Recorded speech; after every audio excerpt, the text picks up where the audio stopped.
Football, for the love of the game.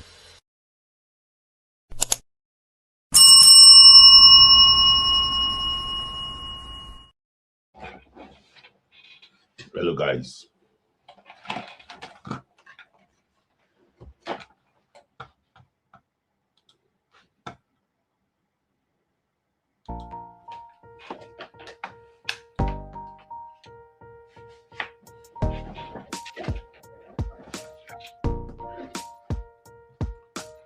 Good morning, good afternoon, good evening.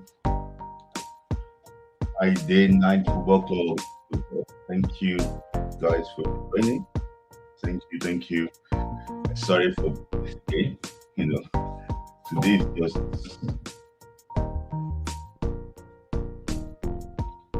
so let me know where you're joining from. Apologies for being late again today. I'm sorry. It's just due to circumstances beyond my control. I'm sorry. And, I hope you enjoyed this program. Friday Night Football Club on God.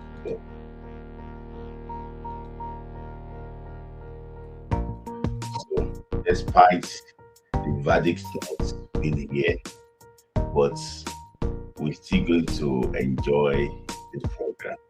And I promise you that it's going to be a very lovely program.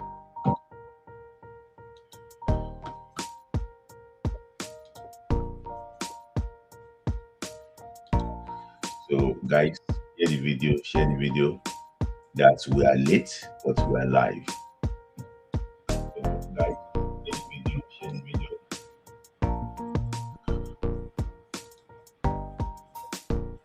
So let me know where you're joining from.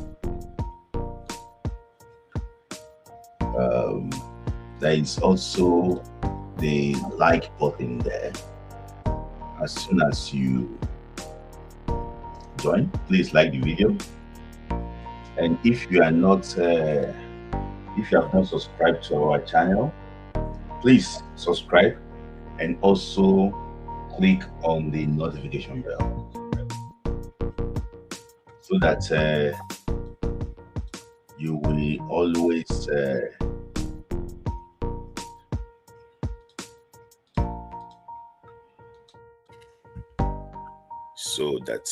you will always let me know. Thank you guys. Like the video. Like the video,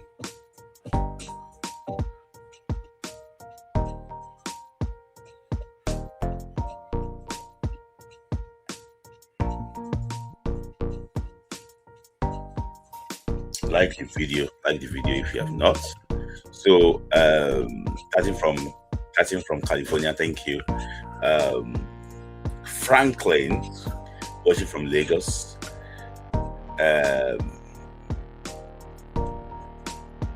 Charles, wait, still 10 p.m. or 11 p.m. because I thought it was the daylight. Oh, no, it's not here yet. It's still 10 p.m. today.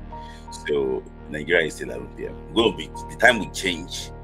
March 29. Gido, waiting from Dallas. Thank you. Box 24. Joining from UAE. Lucky, I hear you. Alabama, that is Alaba from Alabama. That makes sense. I like the rhyme. Alaba from Alabama. Welcome. Thank you for joining. Olumide Dabi from Austin. Thank you. So Ebi from good evening, Smith. Thank you guys. This is John Nwene from Scotland. So Ifeanyi Chuku from Alexandria, Virginia. I think it's America. Thank you guys. I don't know how to thank you enough. Been waiting for a while. 1 hour. Maybe probably because of the daylight saving. So that's it.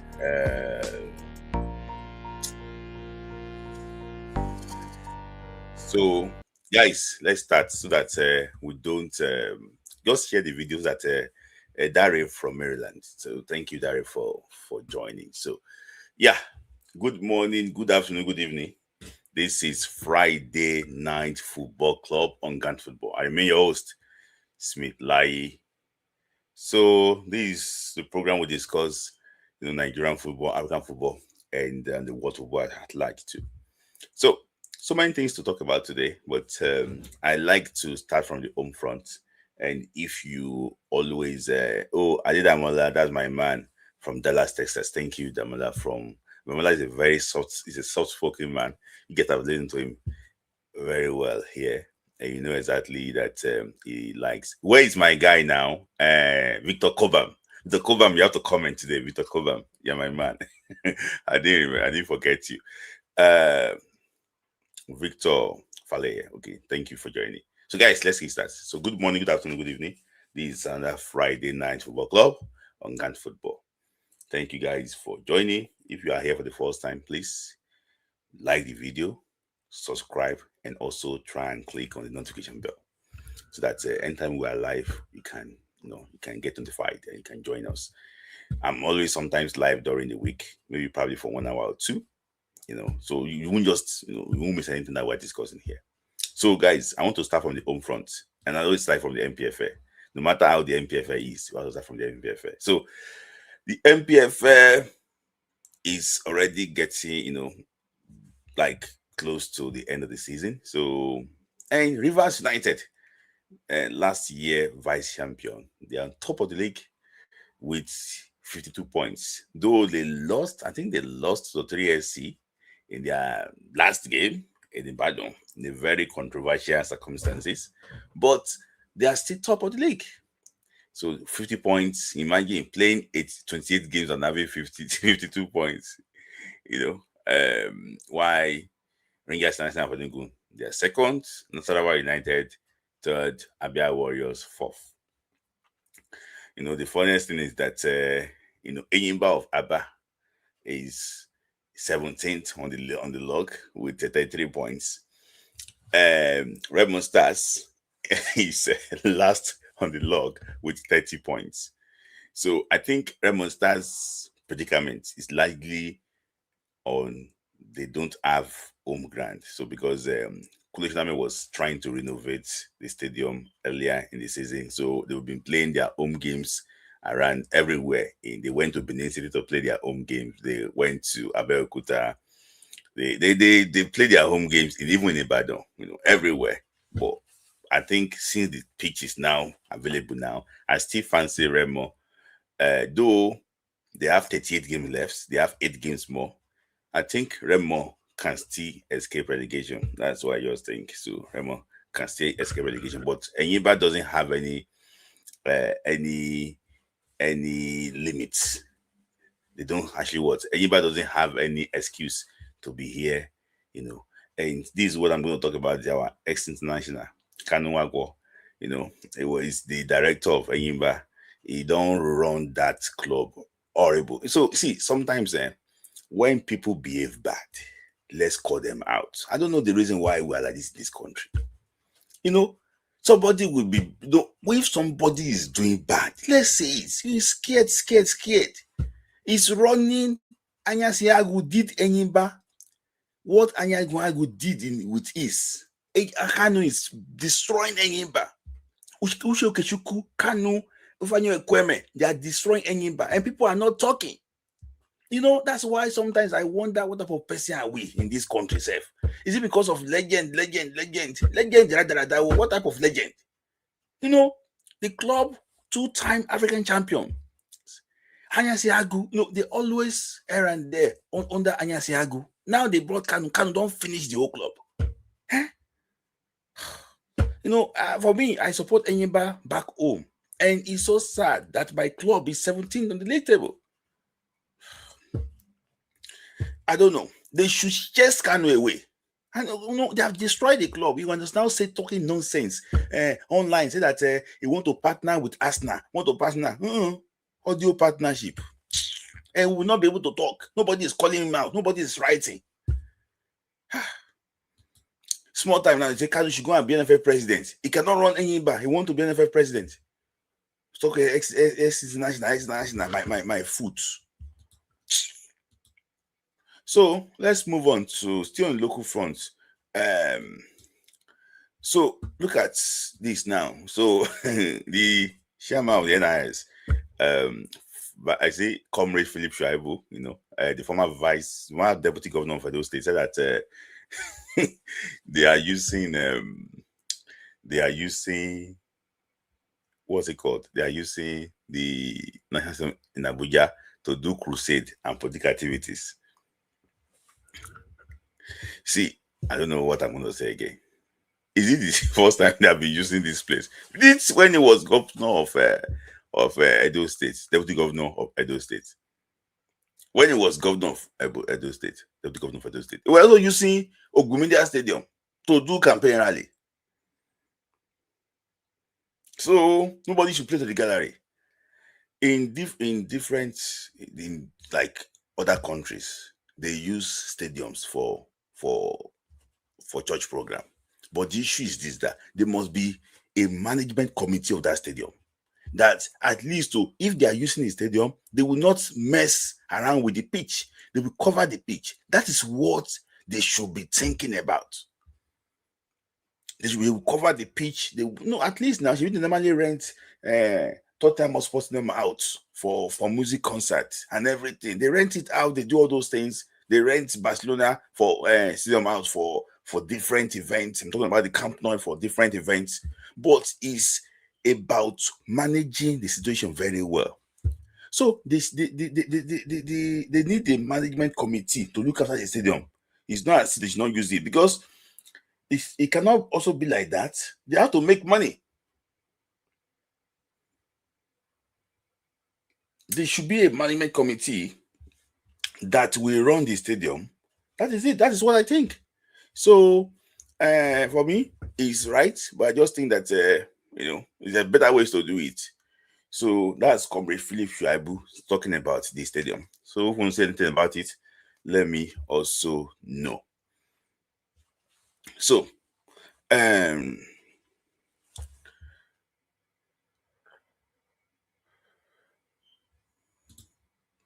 sorry, I'm not taking the story yet. So let's move on to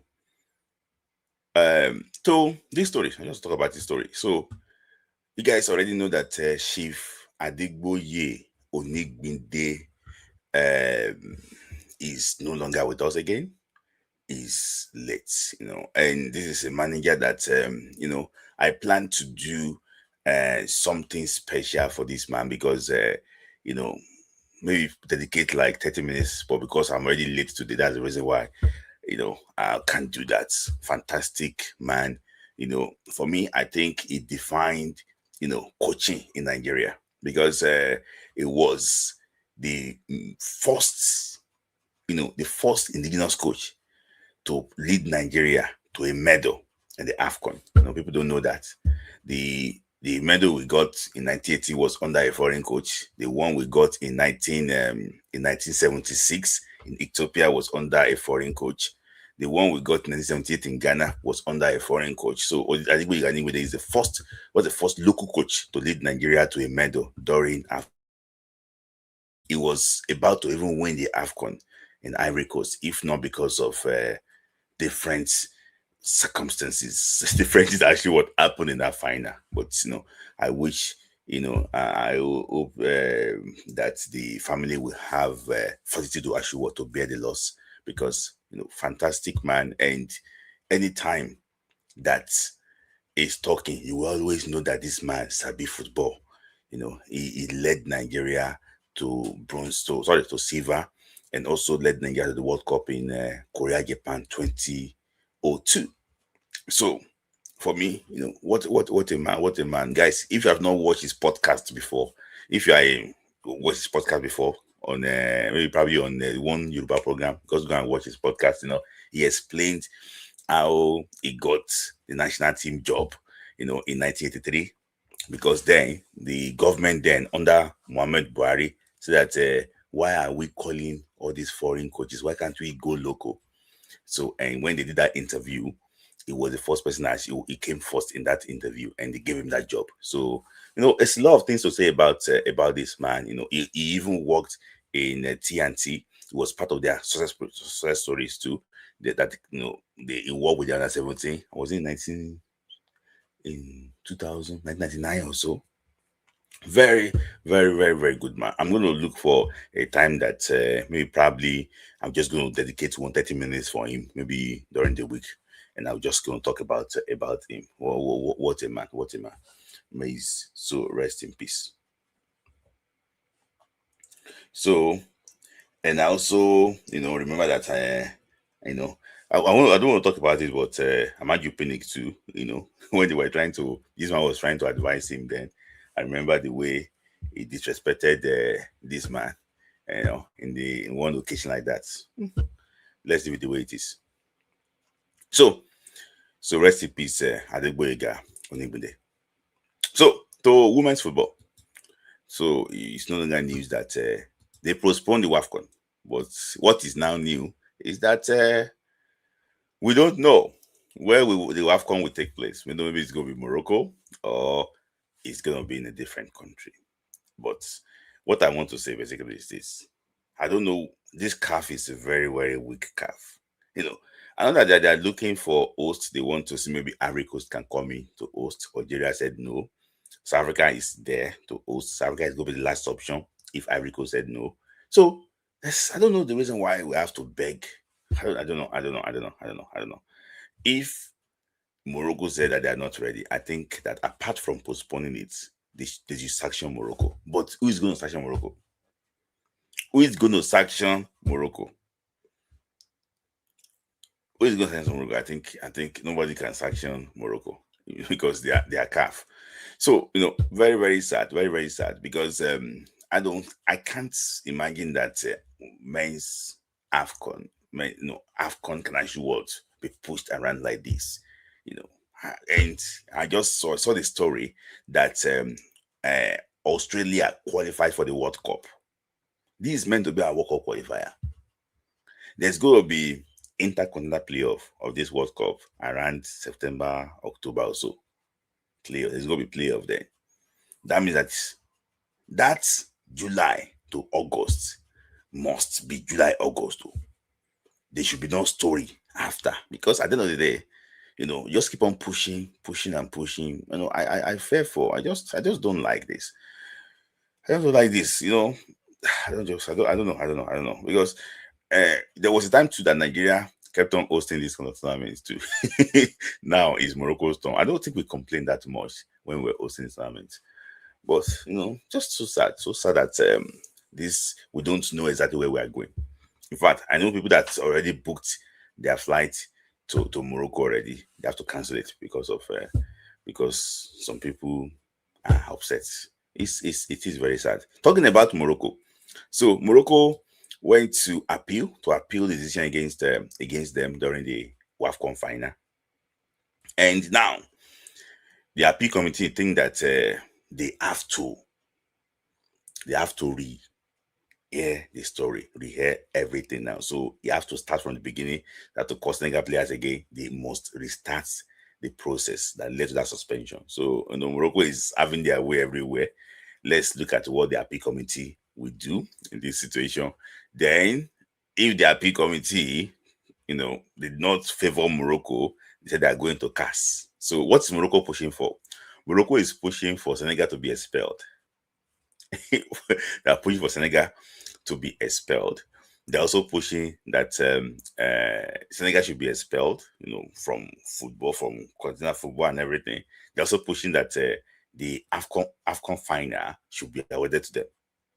That's under the law. They should have it. So people are blaming Nigeria that we are trying to win through the back door. Who is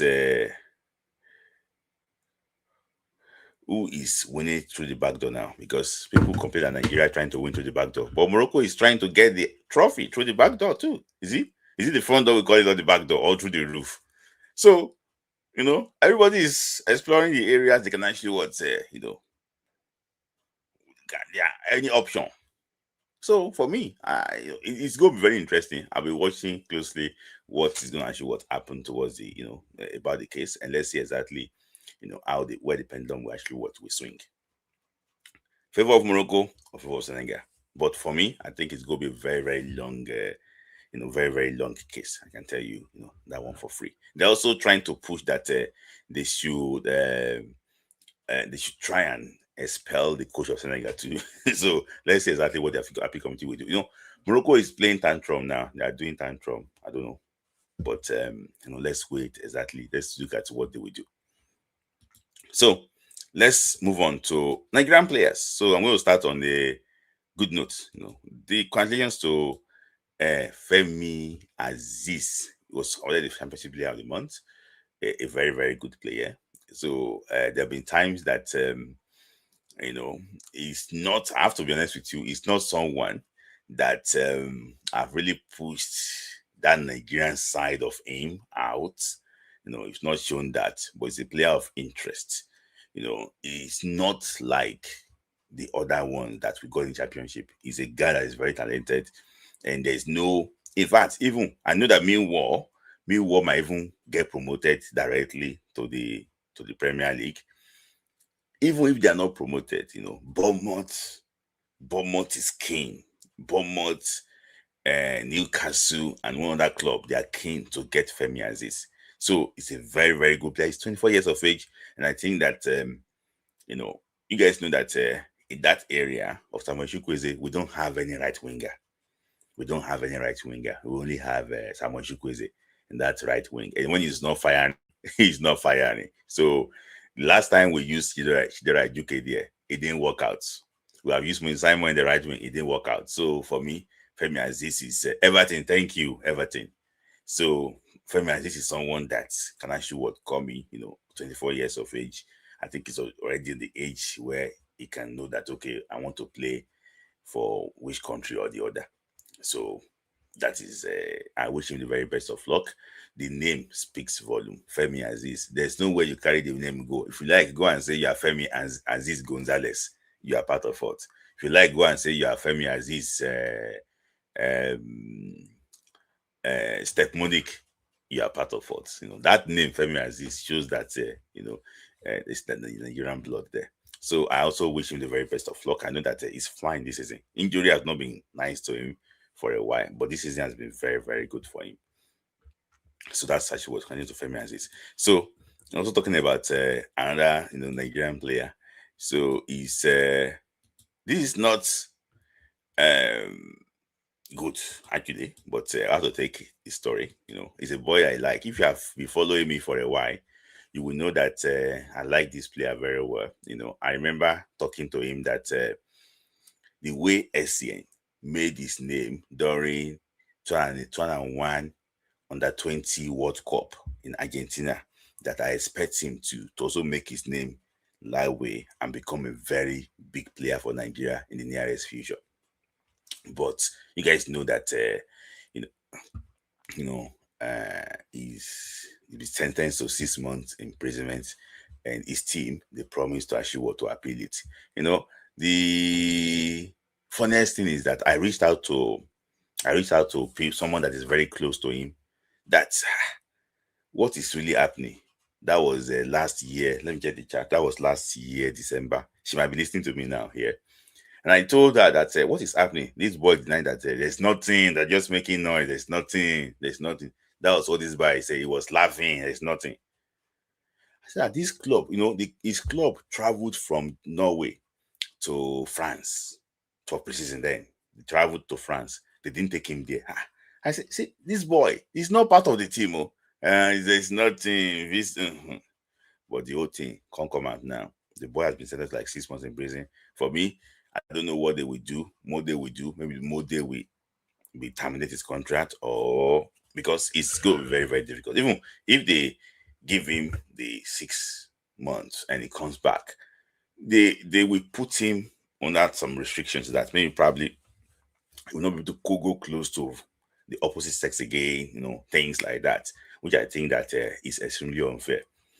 I also heard that, from unconfirmed source that, okay, when the two of them see, maybe probably they did, it's allegedly that the girl is not really, did not give this thing consent to that. and that's actually what happened. I know it's just sad. It's just sad. I don't want to go into details about it. It's just sad that at the end of the day, in fact, it's like career just the start and in the end. That is why I think our young players should be very, very careful. See, somebody when they drink alcohol, it's go very hard for them to poison you with alcohol. It's go very hard. If something we they do, it's go very hard for them to use that thing to catch you. We know that they might over exaggerate these things, and this boy might not be guilty about what happened. No, I think he might. For me to say he might not be guilty, I think I don't know. But if it could be like that's his girlfriend, and something just happened, then so that's why I say that you have to be very careful. Someone that lives in a glass house must not rest on, in my own opinion. So, and this one told me that our players, they need education before coming to Europe. This boy have just spent 2 years in Europe now. This boy came last year or so. They don't set that time this year again. I don't understand what's in the happen. So, I just think that these guys, they need education. All these agents, they need education. They need how to talk. They need how to communicate. It was on Instagram Live one day. It was mentioning his real age on Instagram one day. All those type of things are not. You are a star. You need to control. You don't. I don't know. I think the boy has been poorly managed. I think so. I think the boy has been poorly managed, and it's a shame that I normally see the guy managing him and everything. The boy has been poorly managed. For me, the boy is still a young guy. You tell him that, hey, this thing, they do, I'm here. So, you don't just go close to it. It's so sad. It's so sad, And the same thing with Agekumi Amao. He said he's clubless now. So, look at, there was a boy. Let me just tell you this small story. There was a boy that played with Osimhen under 17. I'm not mentioning his name. They called the boy New Obafemi Martins. He played with Victor Osimhen in 2015 under 17. The boy was the first player in that set that played senior football. The first player in that set that played what? Senior football. So it was on Instagram Live one day. I was like, this boy is just 18. And one guy just calls, say they don't buy this bottle. Say that this bottle might be your bottle. This big cup. I was like, 18? I was like, is this type of life that you are living? The boy has been suspended for taking something, The boy has been suspended. And so the boy has been suspended for taking something, and the boy career is all over the place. So, all these guys just need to know that this is the start of everything. Football career is about 15, 20 years. The moment, your next season, it's this season that dictates how next will be. So if you don't do well this season, next season no go good. You have to make sure that you keep on improving. That is what should be the priority. That should be what should be the priority. But unfortunately, it's so sad that things like this actually what happened for a player I love so much. So unless they kill God, but it's not been very. I don't think it's been doing well. That's in Norway. I wish him luck. I hope that he can come back from this very well and still pick up himself. All these guys, they are just tired. They can't handle fame. You can see the one too that became best player in under 17 in Osimhen set. It was the one pressing phone on the bench. The boy is nowhere to be found now in his career. Anytime that we have midfield problem, they call his name to come and play for Nigeria. He's nowhere to be found now. I don't know why these guys cannot just manage fame. Look at Mikel. Look at a player like Mikel. Look at a player like Mikel. I don't know why this guy cannot be their mentor. Look at a player like Mikel. When Mikel was playing this on that 20 World Cup, you see the phone when they use the phone where they tie with rubber band. He doesn't care, and he got to the peak of his career. I don't know why he cannot be their mentor. You won't see Mike in all these things. You won't see Mike there.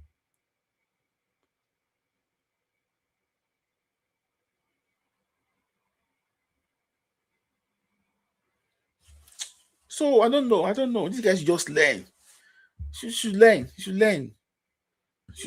Just look at it. You don't see this. You just think that if you want to, if the ball is much more now, they want to be like Osimhen. Want to spend like Osimhen. Football career is so crazy. Look at it now. I'm not mocking the guy. Look at, with due respect, look at Victor Boniface. There was a time that we were talking about Boniface being the African Player of the Year. Talking about Boniface being the African Player of the Year. It got to a stage that we were saying that Boniface should not be called up to Super Eagles again. That is how football. That's how football is. Football is very crazy. I saw a Nigerian player, Nigerian player playing in Scotland. I saw the way he was breathing heavily. I said, football don't come out for this guy, body. I saw the way the guy was breathing heavily. I was just saying that football is, before you know, you don't leave. That's why I was just saying, before you know, you don't leave. If you don't do well this season, 2 seasons, 3 seasons like this, everything don't go down. Nobody will look for you again. It's going to be up to the next one. So the guy should learn, please. And those that played with him in the past, look at Toshiko Nadi now. Nadi is playing in Marseille. This guy is going to prison. Look at the two contracts now. Nadi is playing in Marseille. This one wants to go to prison. And this one is better than Nadi that under 20 tournament. It's just so sad.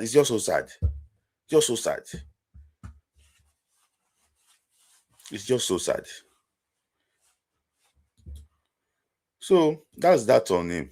So talking about a Super Eagles player too, that might probably also be in trouble. Alex Iwobi.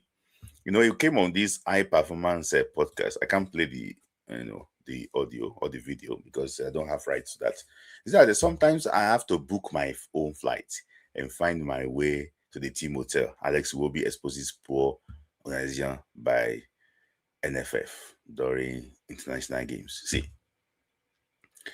sometimes when we talk, some people think that we are broken record.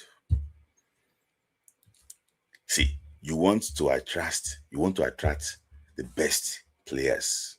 That's problem players. All these things are still basic. You have to book flight. Why? And sometimes when we say these things, you say, "Oh, they are ungrateful. They are doing this thing." That's why. So that's why. See, sometimes I just tire. These things are basic. These are national treasures. These are basic things.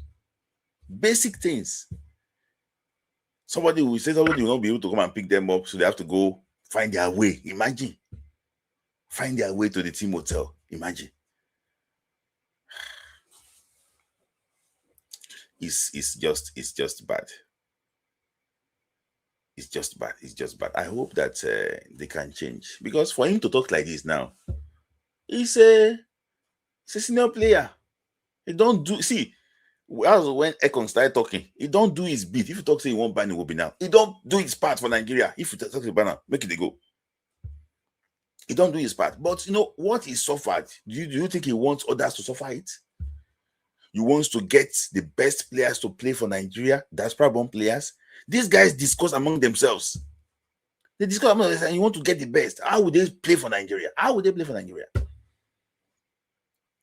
That's why I'm saying that Super Eagles should have a management team.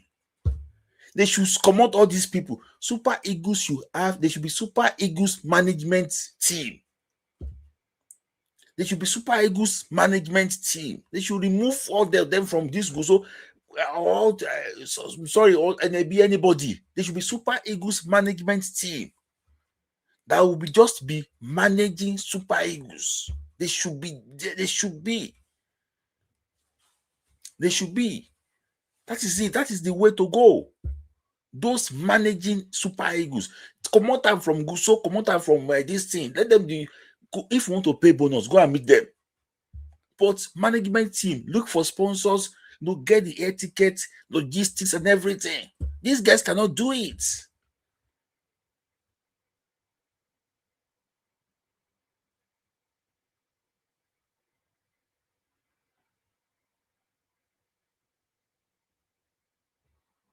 They cannot do it.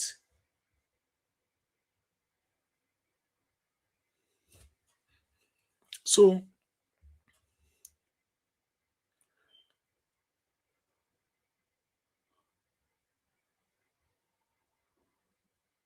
it is sad that we're still talking about this in 2026. Everybody complained about it. 1990, 96, 2000, 2004. Up to this stage, we can do better. Iwobi is not wrong. Because you have to look for similarity for others too. Now you want to get in one area. One area is very close to Alex Iwobi. He will come and ask you, how is it like? How is it like? I just hope that they can just see. If they are, I know they listen to me, they listen to this podcast sometimes. You need a Super Eagle management team. I said it before. Diaspora committee, you need it. You want to go and employ people you like, put them there. But this team needs a Super Eagle management team that will made of what? Both diaspora and homegrown people. Because Super Eagle is not about homegrown alone. We have diaspora born players too. You try and bring those that have played for Nigeria in the past, that are based abroad, bring them in. We need that. So that is that on Alex Iwobi. I'll be waiting for your opinion too about that. So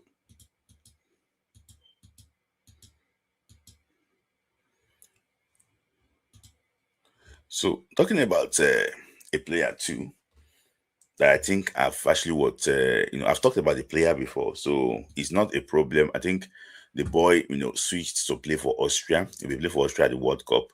So it's not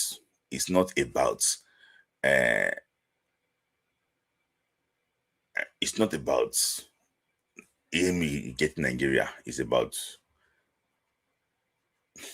Nigeria is not really interested in the player. So that's the reason why. So I'm not talking much about him.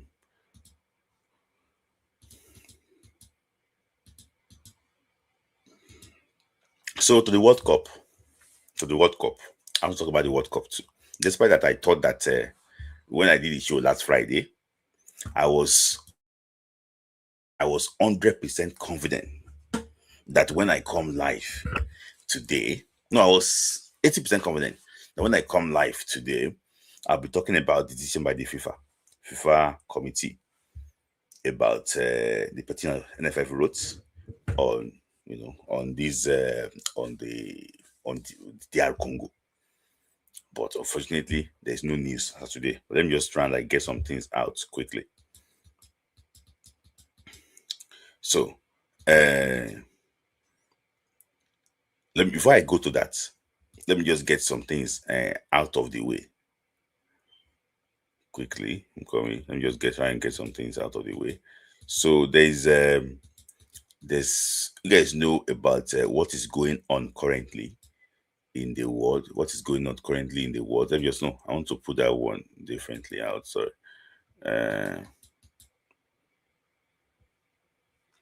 So you guys know exactly what is going on currently in the world. You guys know exactly that Iran sport minister came out to say that under any circumstance would they be going to the World Cup in America. And you guys also know that American President Donald Trump said that he will welcome Iran to this World Cup, but say for their own safety, they should not come to the World Cup. So indirectly, he's saying that they should not actually attend, the World Cup. So and also too, and Iran too fired back that America should be the one to withdraw instead of Iran withdrawing, because Iran was part of the team, the first team that qualified for this year's World Cup. So there's been back and forth on that. But one thing that I probably know is that Iran have not put in their official withdrawal letter to FIFA. They will not be going to the World Cup. They have not put that one in. So I think the FIFA president, Gianni Infantino, have been doing his possible best to make sure that the team, play this year's World Cup. But I think day by day is looking extremely unlikely that Iran will travel to America for this year's FIFA World Cup. So there have been plans that, okay, you know what, if Iran say that they will not be playing in this year's World Cup, do we want to play a 48 team, 47 team World Cup instead of 48 team World Cup, so that there's going to be three teams, in the Group G also, New Zealand, Egypt, and Belgium. Yeah. So they have been looking for ways to ask. So because Iran have not put in their official withdrawal letter, so it's limiting so many things. So the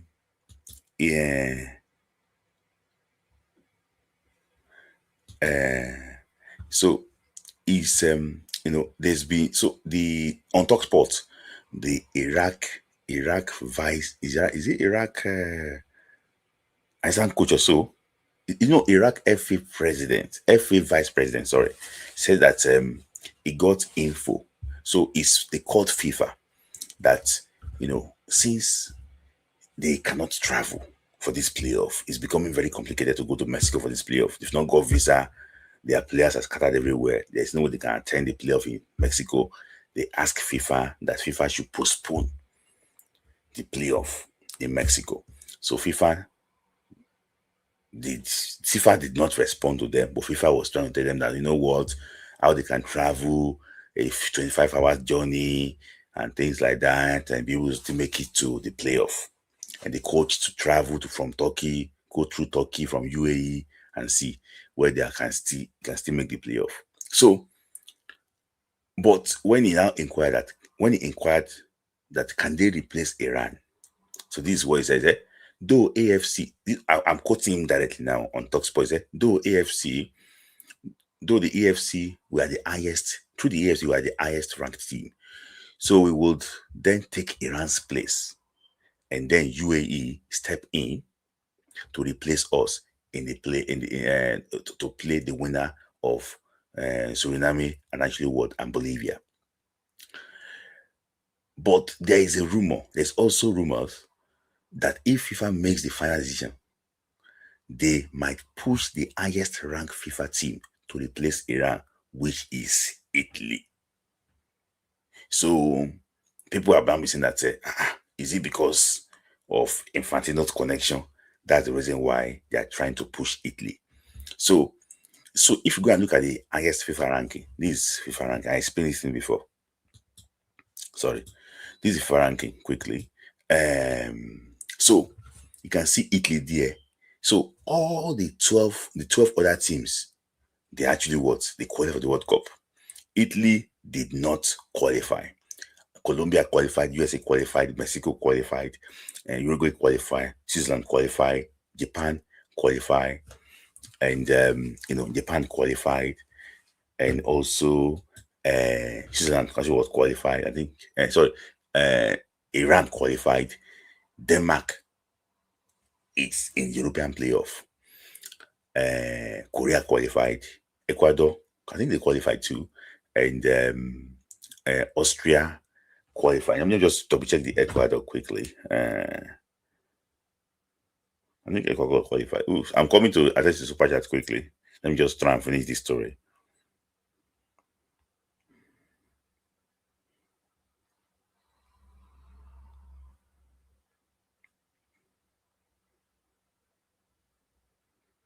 I think they qualified.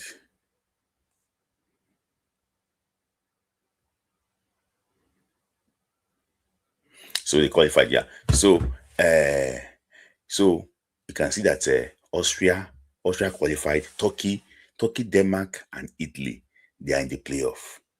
So this is where it becomes very interesting. If FIFA go to the route of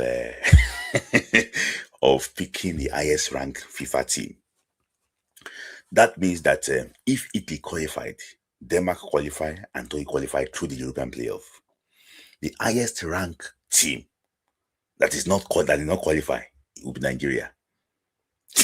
The highest ranked team that did not actually qualified will be Nigeria. So this is where the equation actually is. But it's a wide card. It's a wide card. I'm just telling you about that in case there's now developing stories about it in in weeks or days to come. Let me just put it that way for you, because all of them, they are in playoff, like Turkey, Ecuador. So if Iran put in their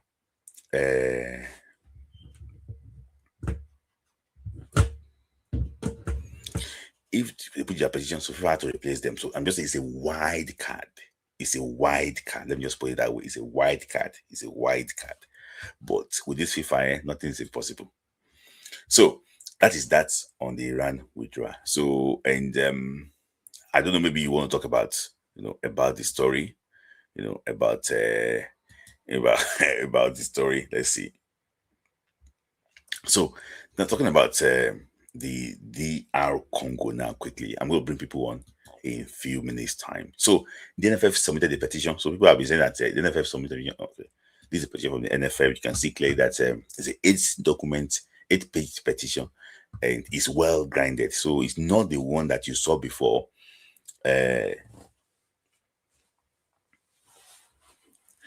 So you can see this is what they sent. I can tell you that it's a very solid case. And you guys have seen this document before in the past, so I don't need to go through everything. You can see that I've checked everything too. I've checked Article 5, Article 7, Article 11, Article 21, Article 22, Article 25, Article 61. These are the things that they have actually quoted, was sent to FIFA as a formal complaint by the NFF. And FIFA have also acknowledged the petition, so it's not as if they didn't submit the petition. So everything was actually sent through them. So there's also been rumor that I can see that one. So I've also seen some things too about DR Congo not featuring a particular player, and that player played for Nigeria, played for them against Nigeria and things like that. So yeah, it's true. They listed the Celtic boy, and also they did list the Celtic boy, and the player is in Mario Strenkings too. So I'm going to post the link very soon so that you guys can contribute.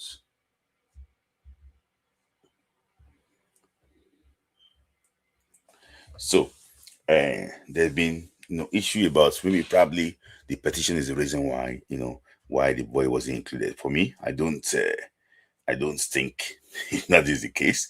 I just think that maybe probably the boy has not been playing well.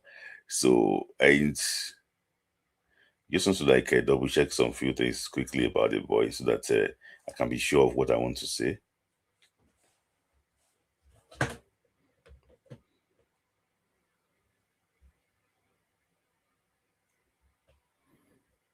So the boy that they're talking about, for me, I don't think it's because his name, maybe probably this issued document. That's why I wasn't invited.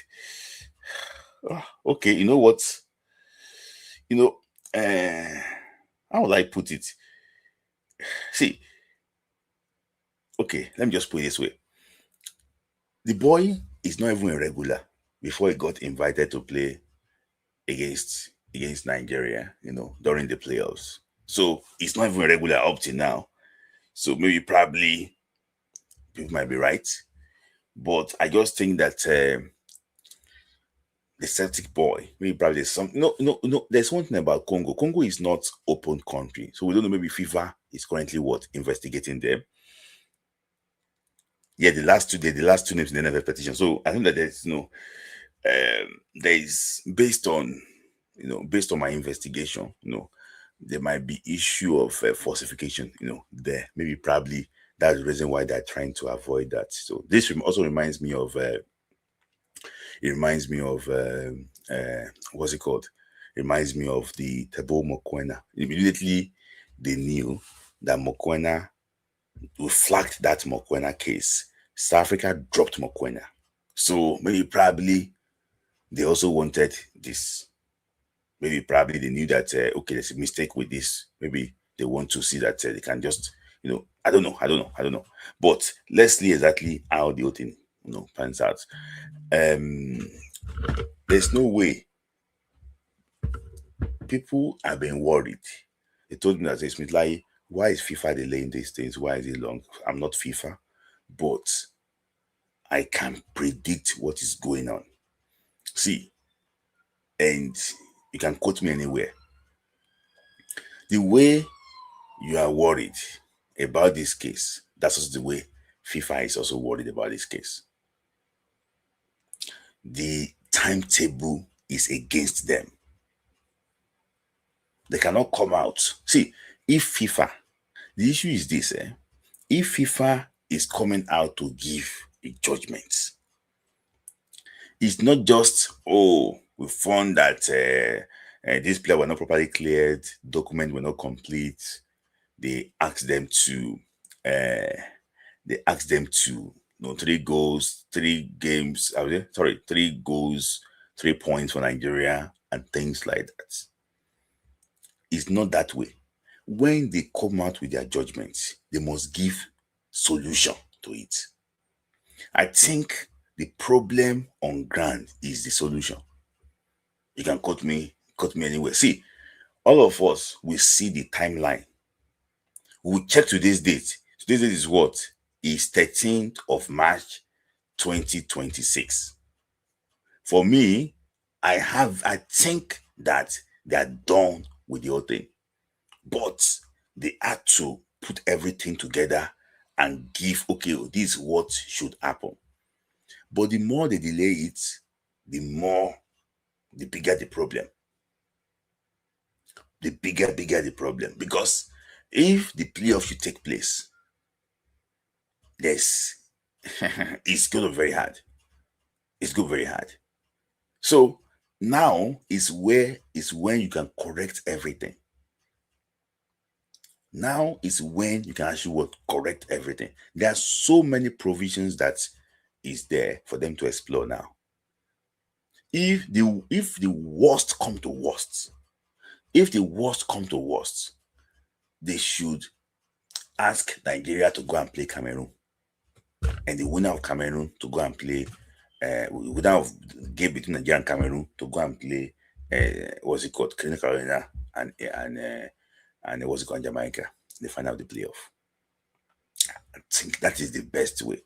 So they needed to get these things actually out as soon as possible.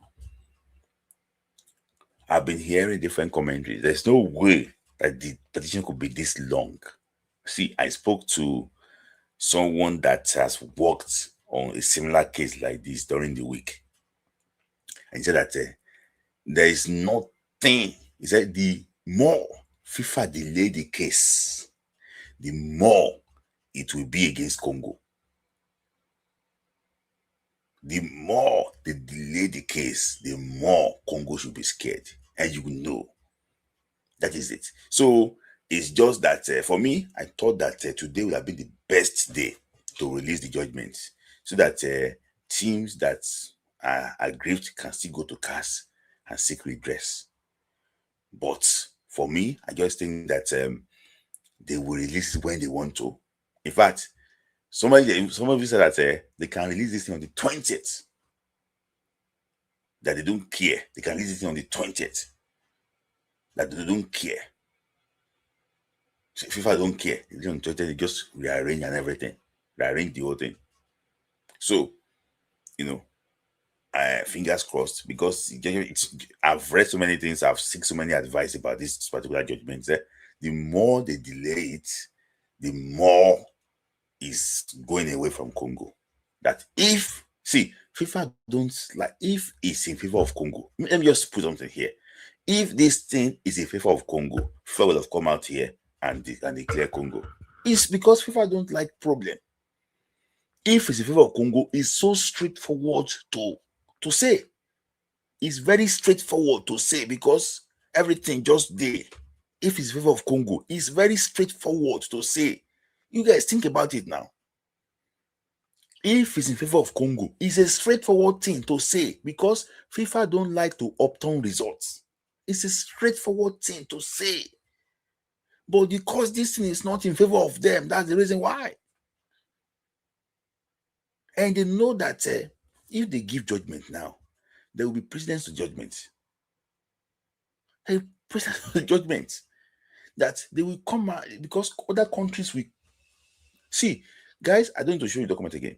Go and see all FIFA decisions. They always reference the previous case. What they want to reference here. The more, see, it's so straightforward to say. Very straightforward. If it's Congo, just just state that there. It's because there's a problem. And I'm sure, and what, see, guys, today is what? 13th of March. Go and write it down. They have already wrote the judgment, but they have not approved it yet. I think so. Write it down. And when they read the document, check it very well. I didn't say you use the travel arrangement. So I'm just saying that it's just the more they delay it, the more it goes away from Congo. That is it. That is it. That is it. And if you go and check what people have been investigating and everything, is this Nigerian matter that is top of the list. So I'll bring people on quickly. The more they delay, the more this thing, they will find solution to it. I've asked questions that they can say that they can see that this thing. So they can see that the game should not take place. You can't take place in April. They can say it. You know, it's just very crazy. Go and write it down. You will see that they have already made the judgment. It's just waiting for approval. Go and write it down. So I'm going to post the link here. Then, yeah, it's so easy. Easy, guys. Think about it now. If it's in favor of Congo, it's easy to come and say. It's easy to come and say. It's not a problem. You are opposing what is there already. It's not a problem.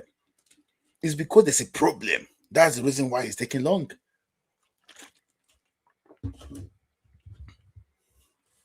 So the link is there.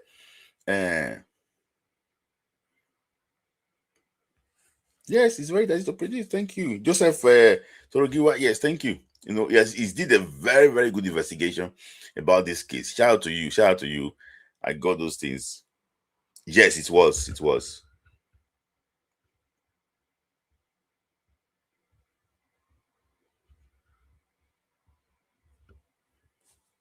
Yes, it's getting out of hand. So that's why I say, that, you know what? Come out and say it. For me, I think next week. I think next week. You know, even Nigeria, I don't think Nigeria will play friendly game now in Jordan again, because there is a war currently in Jordan, and you know, I don't think so. Charles said you should bring it. Let me just address some super chat quickly. So Charles said that okay, that's so super sticker. Said that why is Infantino not handling this well?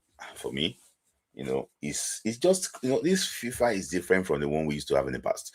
FIFA is about profit making. It's not really about the football again. For me, it's about profit making.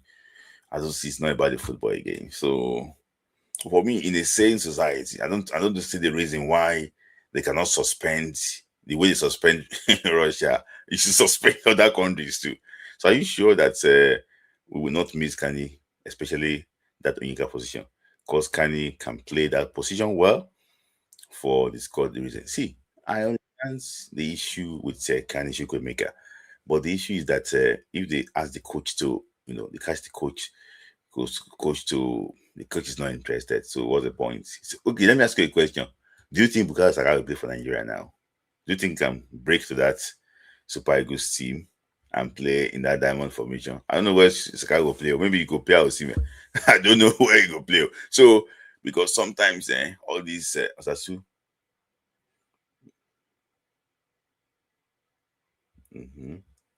It's this thing we know where the pendulum will swing. So so let me just take Adebola. I have Chris with me. Chris, sit down properly. Oh. No play game today. Oh. Sit down properly and talk. No play game today. Oh. Sit down properly and analyze. No play game today. Oh. Yeah. Tim Tokwe. Yeah, let me hear from you quickly before I bring other people on. Yeah.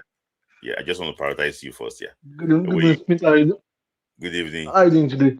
I'm fine. I'm fine. And you? I'm fine also. Yeah. And first of all, about the Kanwa call story, I think that when IS was there, we have been at was now. In any matter, they won't capture when twice for us in Africa, they are now turned to the education team. That mismanagement. And it Mm-hmm. boiled down to the government taking over the team. If the team is in the private team, can not be there. You can have not do that before. It's life. You know, it have not developed anything in his life. I don't understand what they go to. That by the way. Second, about the this Congo's team list. That boy that played penalty against Nigeria.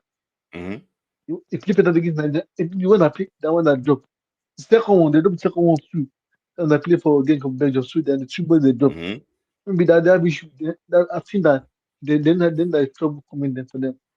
About Mm-hmm. FIFA, if I try to talk immediately. The time is going so that they can plan for Nigeria can release their team list.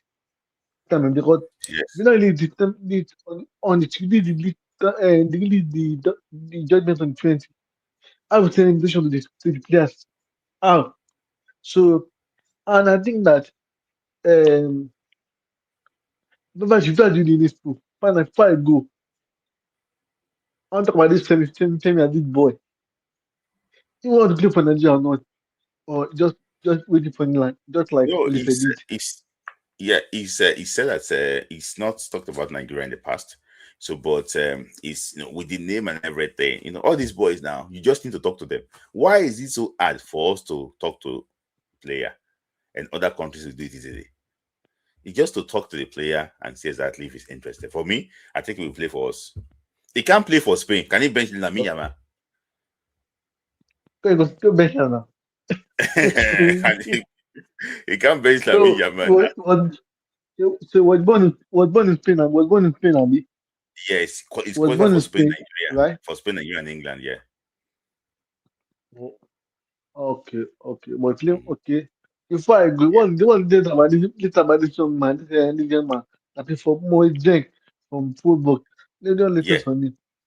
No, it's no. The issue is that it seems that that boy called is it Macodeli or so. It seems that is the new player that Makadeli, Shell is, and also Emmanuel Fernandez. Emmanuel Fernandez is also very young, and I think he's someone okay, that is okay. looking out for. They are ready. They are ready. They are ready to play for Nigeria. You know, Fernandez They are is ready. ready. They Fernandez are is ready. ready. Yes, Fernandez is ready. Okay. Yeah, Oh, yeah, yeah. okay. Okay. No problem. Thank Have you, a thank lovely you, thank night. you, Stay thank blessed. you for having, thank you for having, thank you. So yeah, that's him. Always very brief and shout. I know, guys, follow him. Follow him on Instagram. I like his content. Follow him on Instagram. He's always posting about Chelsea and also follow him, guys. So yeah, okay, yeah, Chris, yeah, Yeah, yeah. Can you hear me, Chris? Can you hear me, Tayo? yeah, I can hear you. Yes, I can hear you. Okay. Yeah. So Chris, take it from anywhere. Yeah. Ah, man, it's good to be here again, man. Yeah. Greetings to everybody. Good evening. Yeah. I missed the last show. Yeah. There was something I wanted to address. about one of them was Onuachu's post on Instagram Okay. Okay, you can that still address it actually. I think was super unprofessional. You know, that the whole stuff about no bot hype, no whatever it is that some people might think that you're not trying to take shots, bro. Like, bro, we saw you perform in the Premier League, man. Your team got relegated. Nobody spoke about it. Everybody Yeah. acted like as if it didn't happen. Yes. Nobody said anything about it. If Osimhen went to a club ended up getting relegated, he would get slandered from Kaduna to Imo State. They will slander him. They will talk about how he has relegated one team. But nobody spoke about it. So now, because you went to Turkey, now you are scoring goals. Now, all of a sudden, now you say no bot hype. Bro, like, the levels are not the same, man. I'm sorry. Like, Yes. it's not the same. It's not the same, man. Osimhen, like, I'm not trying to downplay what you're doing. You've done well for yourself. You're doing well, in Turkey, and it's a good thing. But man, like, it's a different level. Osimhen will always. But is he talking Yeah. about Osimhen? Come on, Chris, man. I think exactly Smith. Bro, like, you can see, like, and like, it's the Nigerian journalists that some people in Nigeria that started that thing. Some people, I don't know why Nigerians have issues with Osimhen. People are saying that this guy is scaring Osimhen, that kind of thing. But the way he was saying it, what made me, didn't find it funny because when you were doing bad in Southampton, nobody said anything. Nobody spoke about it. So why are you now trying to make it like as if people are ignoring what you're doing? If you went to the Premier League and you did well, everybody will talk about it. Same way Chukwueze was bad in AC Milan and then went to Premier League and started scoring.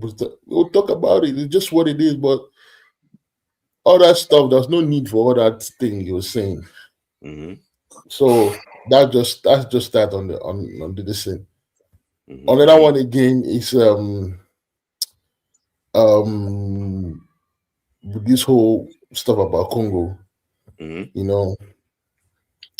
When the documents came out about the petition and everything, and was revealed to the public, they replied. The Congo Federation replied by dropping their sport list. Yes. So you can see, like, they countered immediately, dropped the squad list. So they all know what they're doing, and for me, I'm really not panicking, man. Like, I'm not really worried about whatever FIFA is going to do. I'm not worried. It's going to come out. There's no way. Yeah, I'm not really worried about that. My thing is just that. My thing is just that I just hope that, like,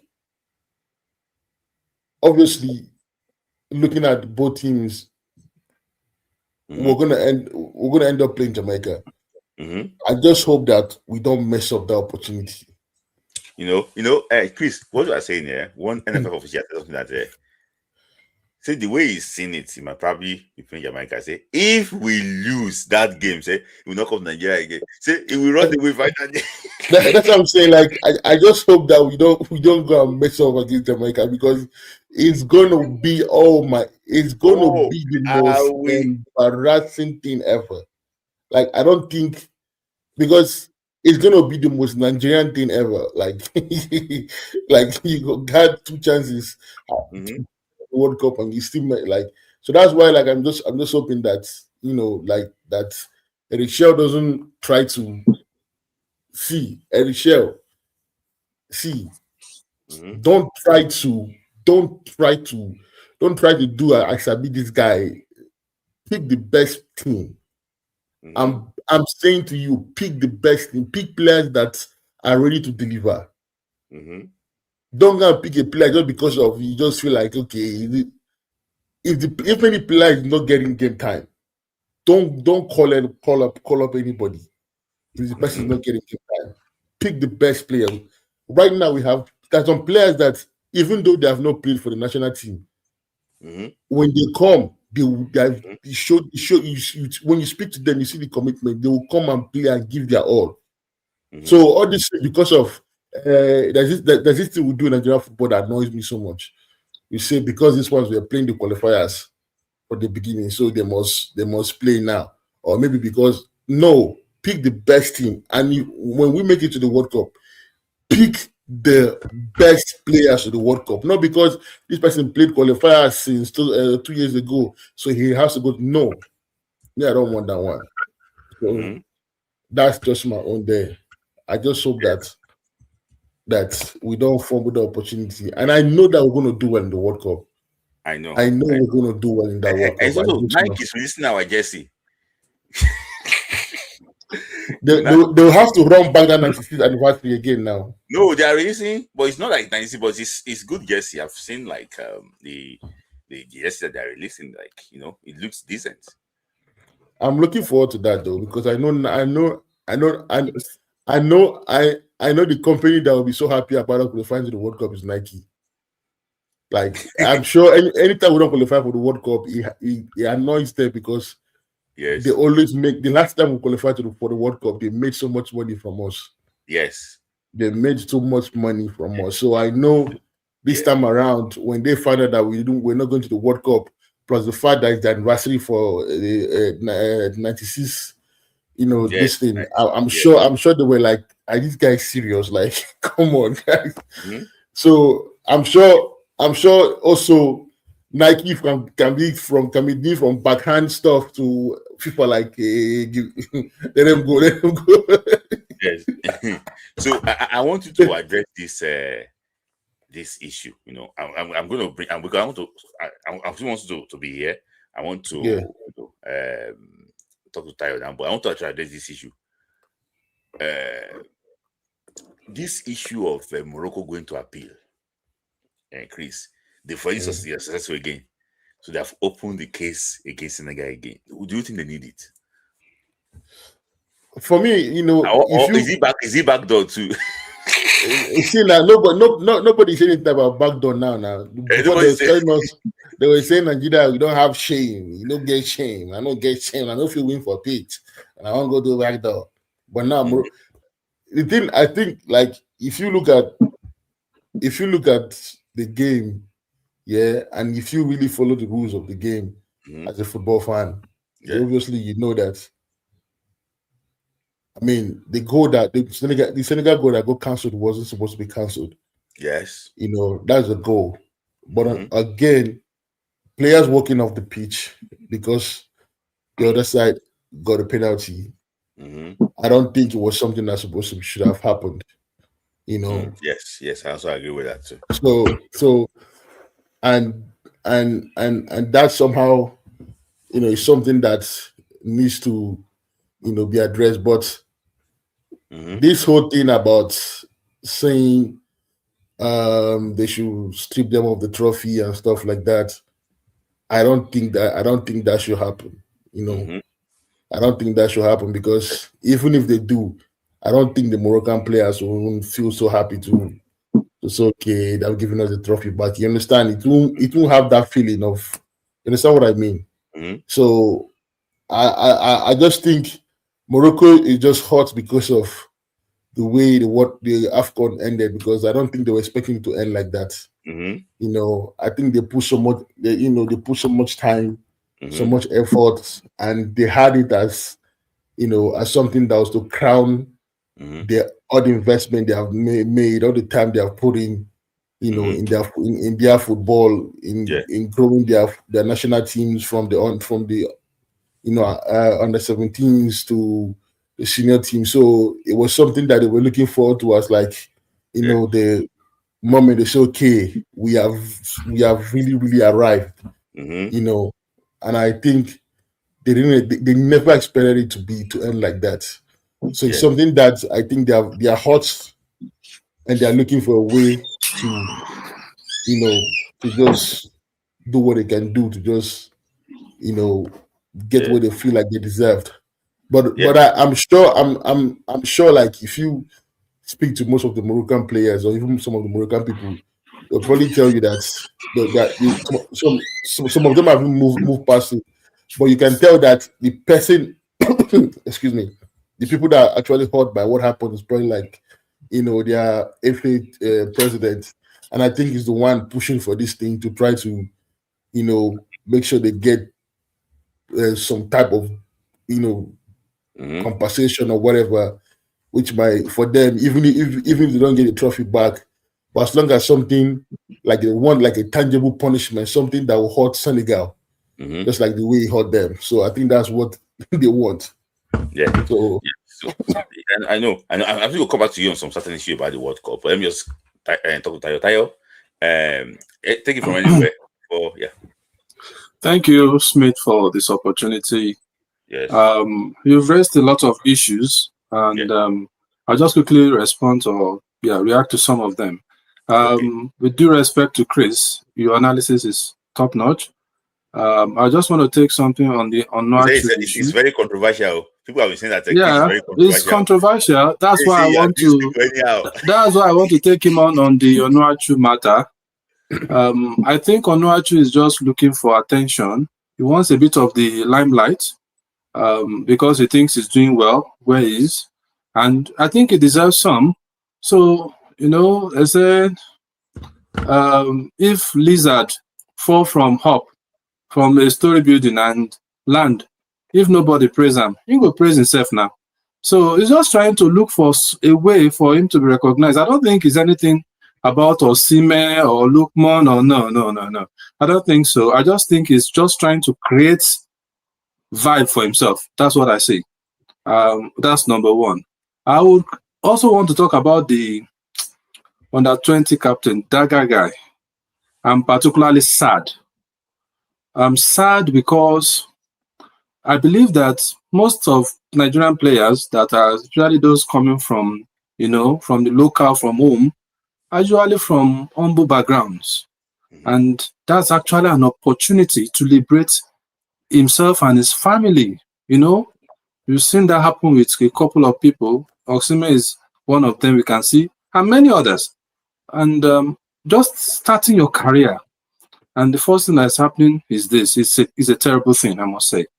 I don't know how he's going to bounce back. I pray God gives him a second chance, which is usually very rare.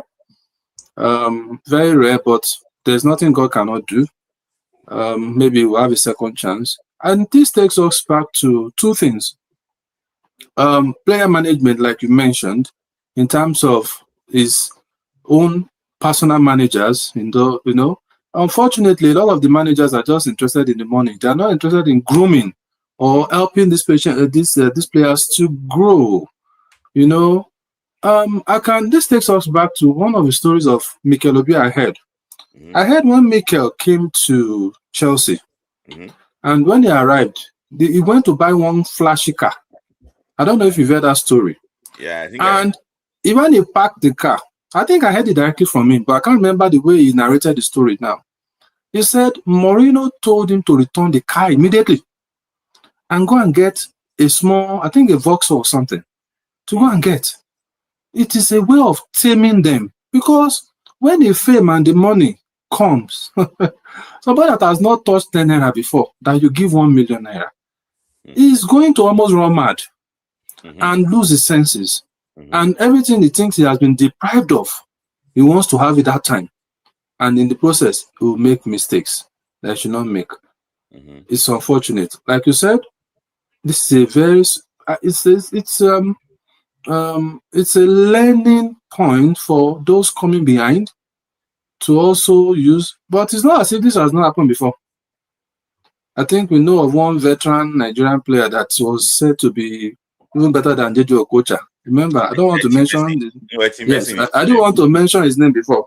Yes. Yeah, so he's also something like this, and he could not recover, and that's exactly what we are experiencing now. It's unfortunate. Some people will never learn. I said something that they cannot. If you don't drink alcohol, they will not be able to poison into alcohol. If you don't, what you don't Yeah. do, you can. So for me, I just think that it's just what I don't know how to explain it, but because it's in a difficult situation now, let's just continue, please. I think some of it is youthful exuberance, which can be tamed if under proper tutelage. You don't just say, "Oh, this person now is playing football."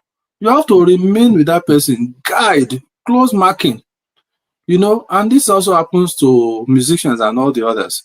So that's that about that. I think going forward, players that find themselves in Europe like this needs to be, marked closely also, so that they don't make mistakes like this. It's regrettable. I don't know how that guy is going to recover. Thirdly, on the issue of the Congo matter, let me tell you the truth, and I believe that this is what a lot of fans, not just Nigerian fans, they are now tired. When you have taken somebody to a peak, and now we have reached the point that I'm telling you, the mind of a lot of people are now like, they are stressed. When is this outcome ever going to come? The thing has even reached the point that some people have twisted the story such that make us to think that there was no. In fact, there's somebody that runs a popular podcast like yours who was doubting and saying that there was no what's it called? There was no petition at all. That it was all a scam. That it was all a smoke screen. That there was that to distract Nigerians from the non-performing NPFL and all that. Because when you've waited this long, anything that is sold to you, you start taking it, isn't it? Yeah. So that's where people are now. People are in a state of, they have taken their emotions high. Now they have crashed it. They have tried to stand up again. They don't want it to be crashed again, that kind of thing. And no thanks also to other, what's it called? People that make content, creators. A lot of rubbish there, everywhere. In fact, people are just farming on the thing. Yeah. And some people are not even tired of farming. Yes. In fact, you go to some people, you check, they'll put a different, how do I put it? A different headline. Yeah. If you want to listen to that thing, it's rubbish. It's almost fact.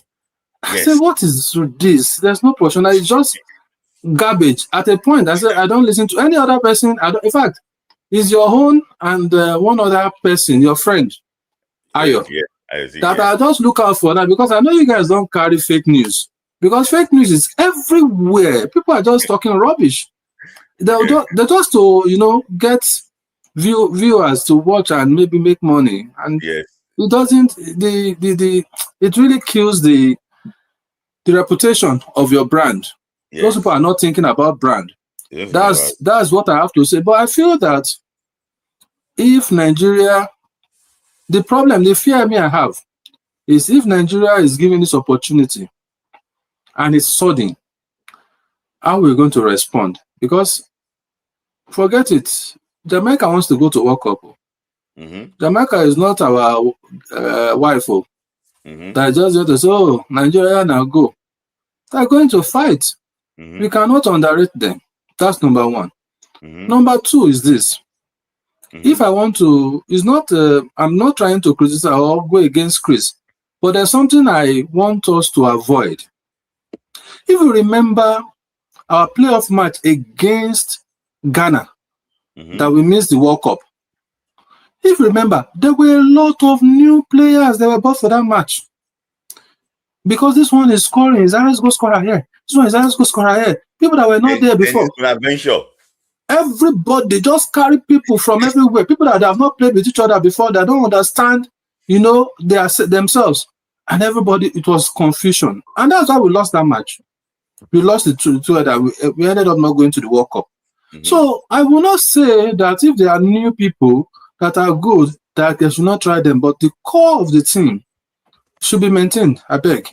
If not for anything, at this time, this is not the time to be bringing in new people all together and you alter the structure of the team, the core of the team. I don't think that's the best. So I would not advise Eric Chell to do that at this point. Yeah. The people that he has been using, if he's going to introduce, the people that have now back, like Olaino is back, and he's playing regularly for his club. You understand? We missed him during the Nations Cup. So if he comes back now, it will not be seen as a bad thing.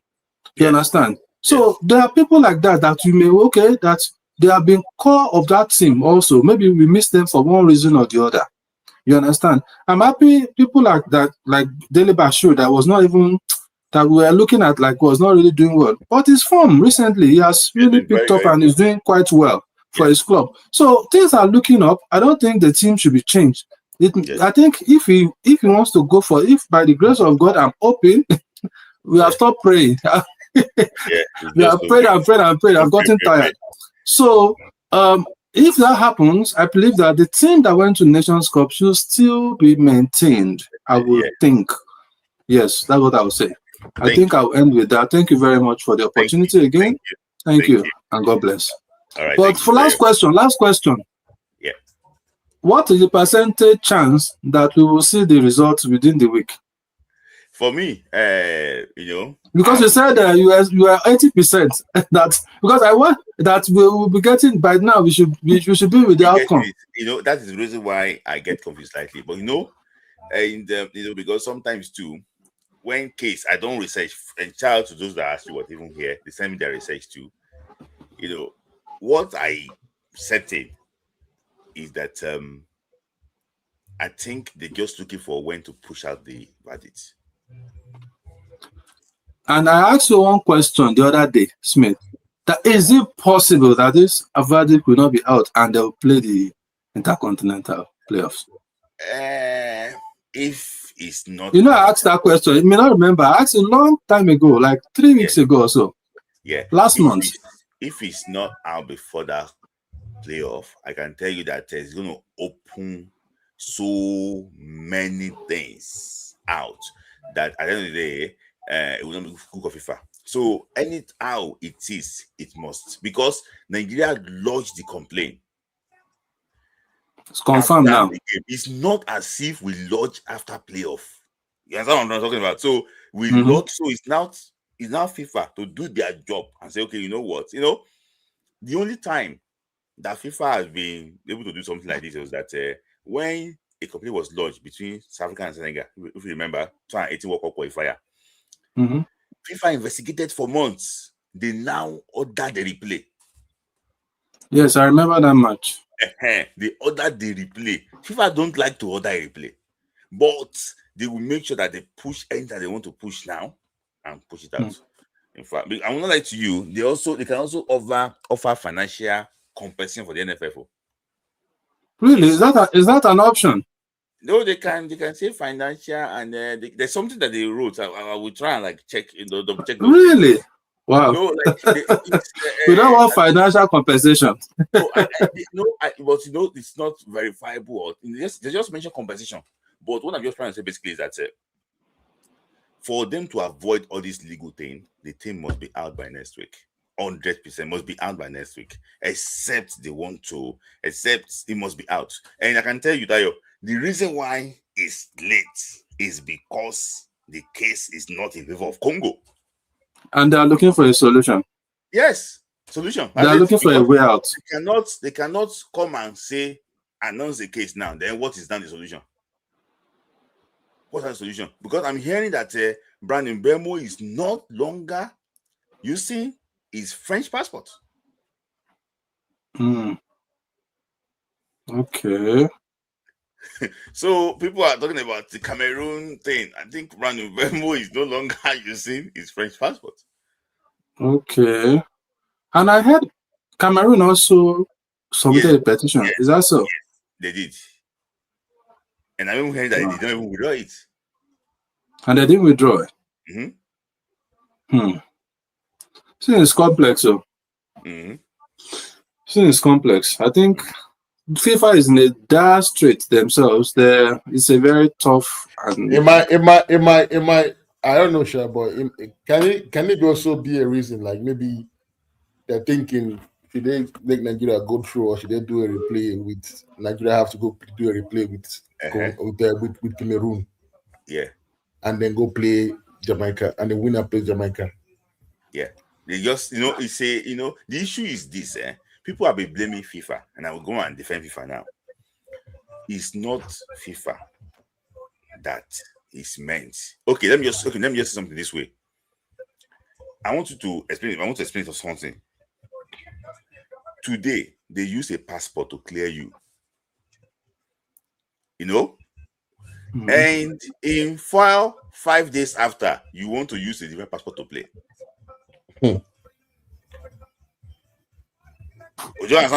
So all these things, it's not FIFA that is issuing passports. FIFA will rely on FECOFA that, okay, you know what? They already got the passport. That is it. So it's not FIFA that is issuing passports. So it's when they flag it. If they didn't flag it, nobody will know what they do. What they did. Nobody will know. FIFA is not. See, FIFA, it cannot be everywhere. It cannot be in Manduguri. It cannot be in immigration office in Manduguri or in because that is where they do passports for Nigerian players, Manduguri and this thing. So it cannot be. They cannot be everywhere. The NFF is someone that is meant to make sure that they monitor everything. So okay, and coming from that petition, 24 hours after the game, but I'm not sure, maybe someone person said they withdrew it, another person said they don't withdraw it, so they don't withdraw it. So I don't know, but they said there's something that 24 hours immediately. Yes, that means even before we played our match. Even before we played our match. Even before we played the game, yes. Wow. Wow. All right, Tayo. Thank you. Thank you, man. Cheers. All right. Yeah. Thank you. So, I think you're playing music. Who, me? Yeah, I think I was hearing news. So I have Umberi and Mr. Patrick joining before I should wrap it up. But, hey, Charles, I hope that since you are joining, hello. Can you hear me? I can hear you, so I just want to hear from you quickly. Hello, can you hear me? And Chris to Taku. Yeah, I can hear you. Can you hear me? Can you hear me? I can hear you. I can't hear you guys. I can't hear you guys. Let me come back. Let me come back. Come back. Try and come back. Yeah.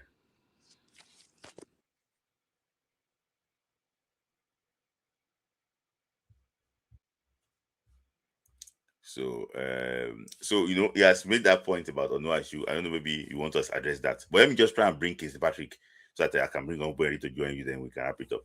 So, Mr. Kisley, take it from anywhere. Your thoughts. Thanks to see you again. Yeah, thank you for having me. Because actually I joined late. What's the topics? Let me know what to. I mentioned. I think I started by talking about. Enyimba is in relegation zone and Kanu is the one managing Enyimba. What Anyasiagu was able to do very well. Kanu is horribly, and people are not talking about it. People are keeping quiet because maybe it's a legend. If somebody is doing badly, you talk. I spoke about that. I spoke about FIFA. No, about Morocco went to appeal against Senegal and they're now successful. You said they are now successful. Yes, they have to reopen the case again now. Okay. In terms of review the case again. Yes. Okay. And also I spoke about the boy that was jailed, Daniel Daga, that was jailed for 6 months. It reminds me of Eti Messi. And also we spoke about Iran will not be attending the World Cup too, and also the final one was the DR Congo case. Yeah. So take it from anywhere. If I have to take it from the Enyimba, I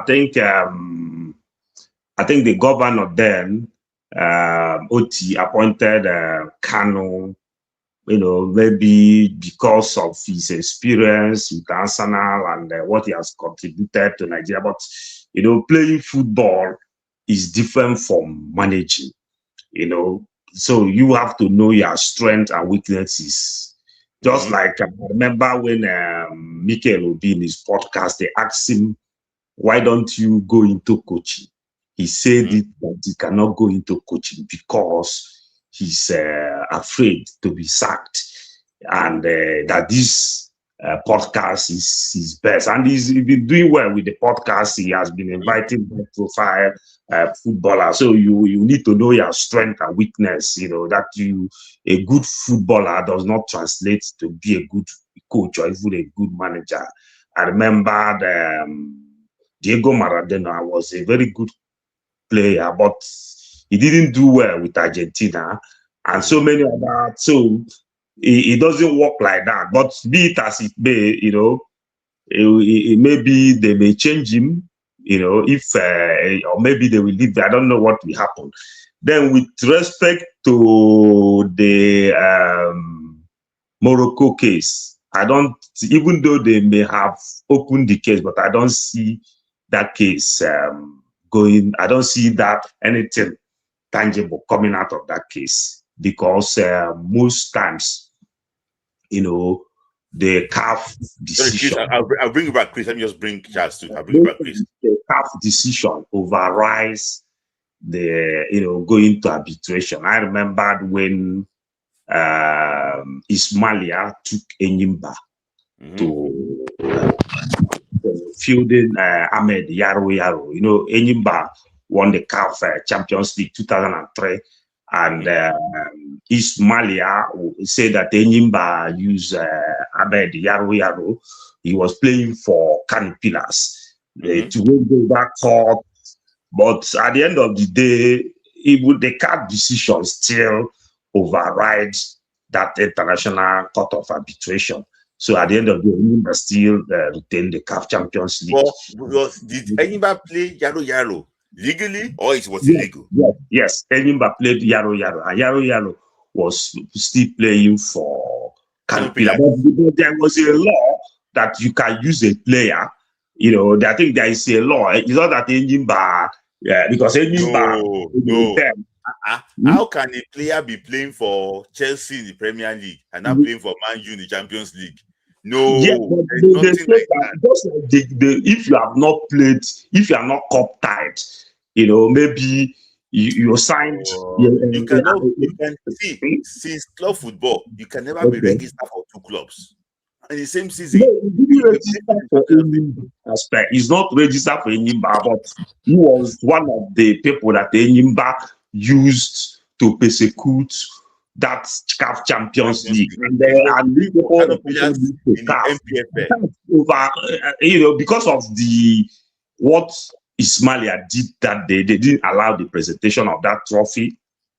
Their fans was rude in front of Esa Hayatu, so they still awarded that match, even when they went to international court. The international court uphold the CAF decision. So it will be a miracle if I see where international court will not, if they will not uphold the CAF decision.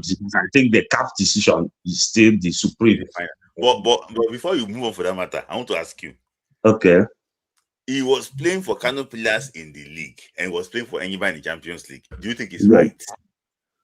I think there was a waiver. I don't know. Maybe I need to revisit. I know they were correct anyway, but there was still a waiver there that Enyimba used. But maybe I will still check that. But I know that they complained about Ahmed Yaro, and somebody just sent me that my very good guy said Sheji Ogusanya was playing for 3SC and also playing for Enyimba then. Yes. Even Captain Enyimba.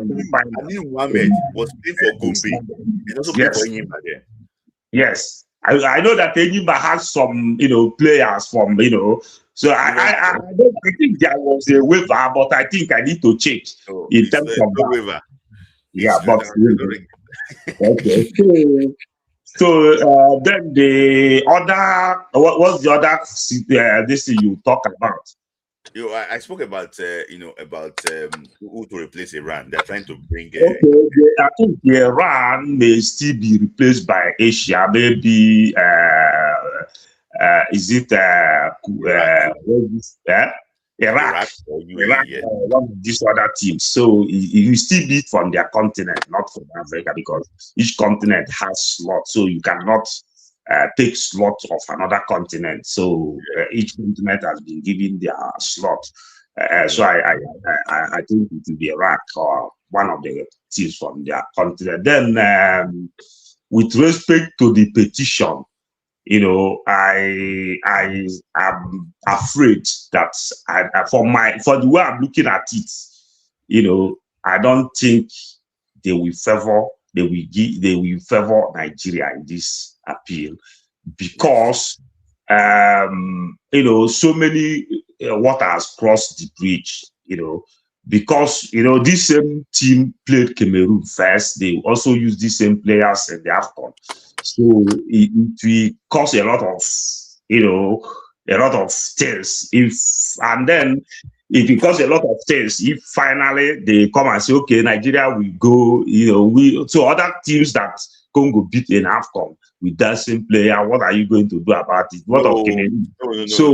No, I understand. I may be proved wrong, though. I'm not saying I'm 100%. Because you mentioned AFCON. No, because you mentioned AFCON. Yeah. Let me give you an example. I give an example of Emmanuel Zwe.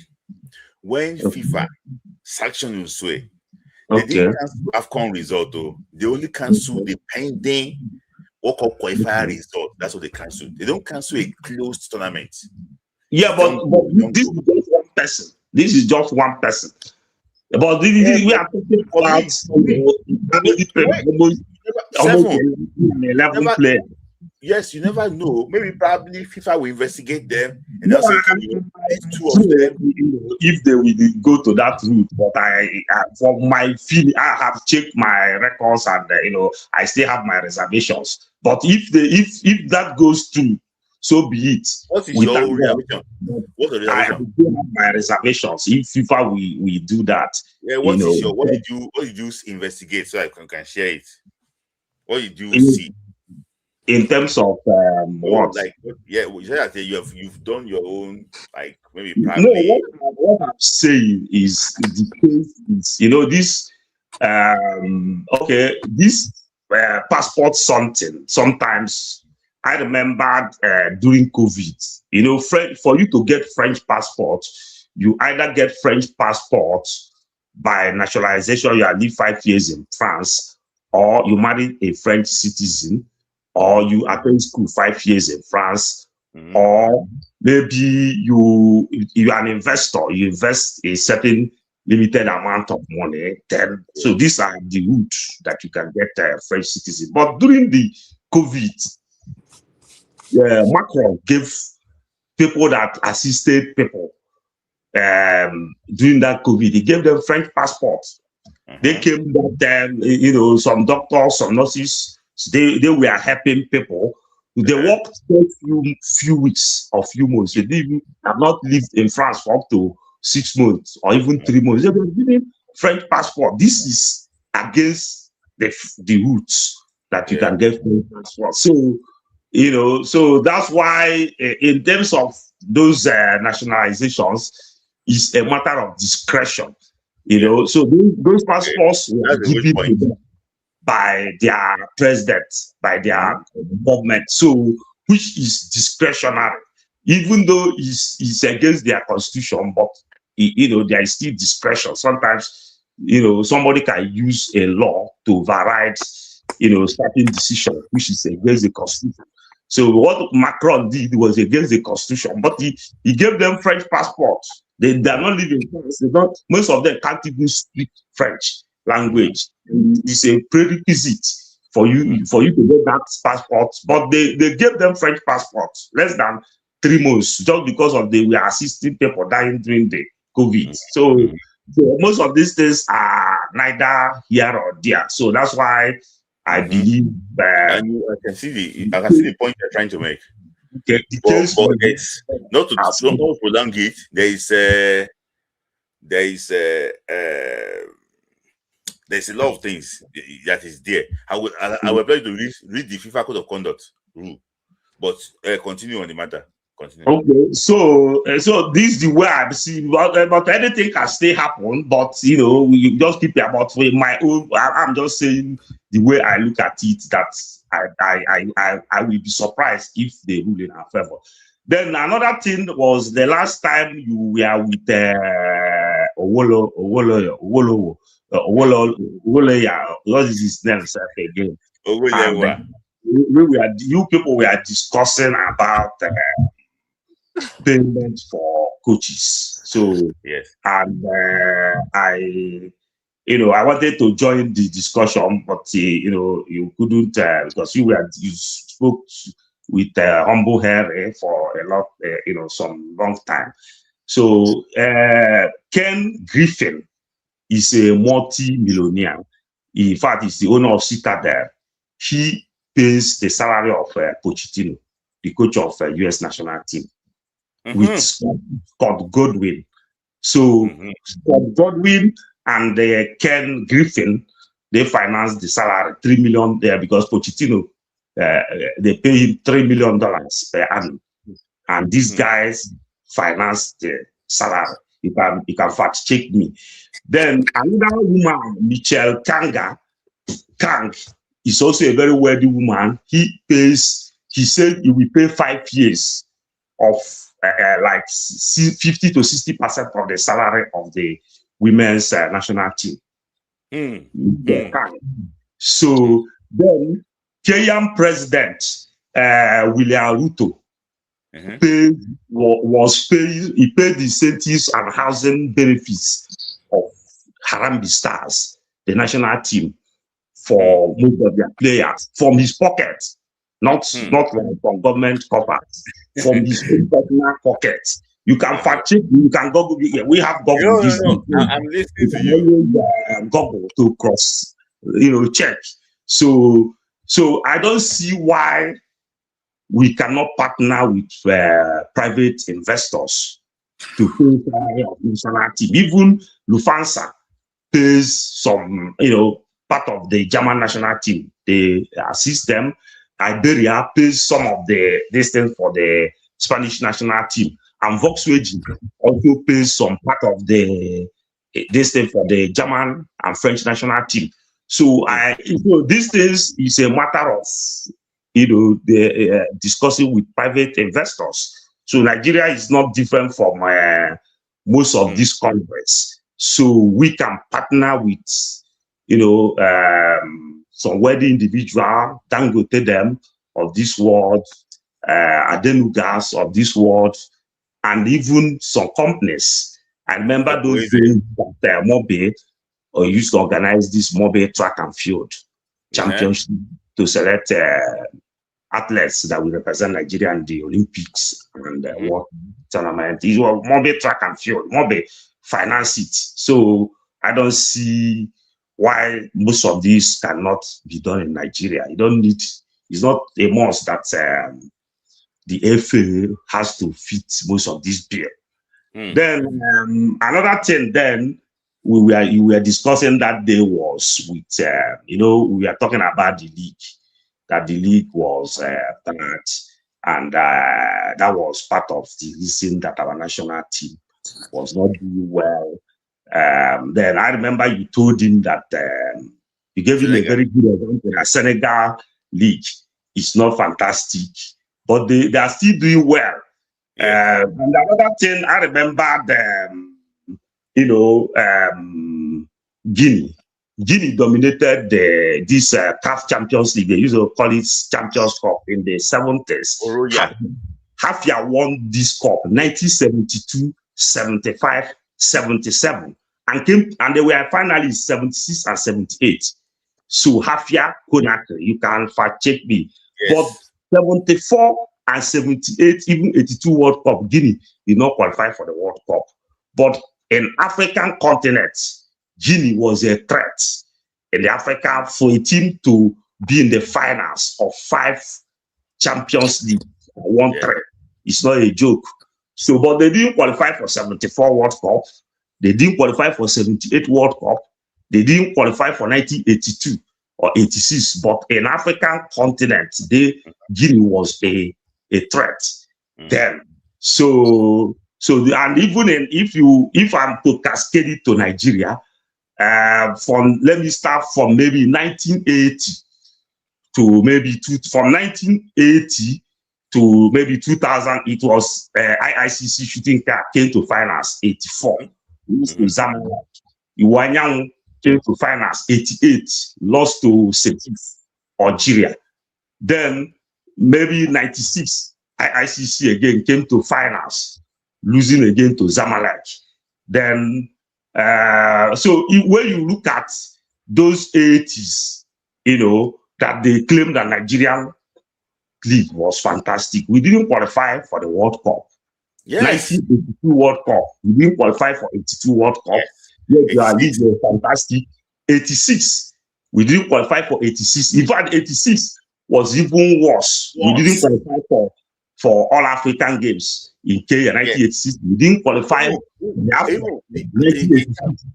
didn't qualify. I can remember then. I don't know what happened to Chris Udemezwe. We didn't qualify for all African games in Kenya 1987. We didn't qualify for WAFCON 1986. We didn't even qualify the World Cup, 86 World Cup. I remember vividly when we lost to Tunisia. We beat them 1-0. Okay, Sima scored the Lagos, and then we beat us 2-0. And that Tunisian team was not even a good team, because I remember the next stage they lost 6-1 aggregate to Algeria. They were not a good team. The same thing that knocked us out. So, and this is when the league was fantastic, that people were okay. But I think the bedroot is the youth team, under 17, under all those manual. Let me say something. You know, thank you for taking me back.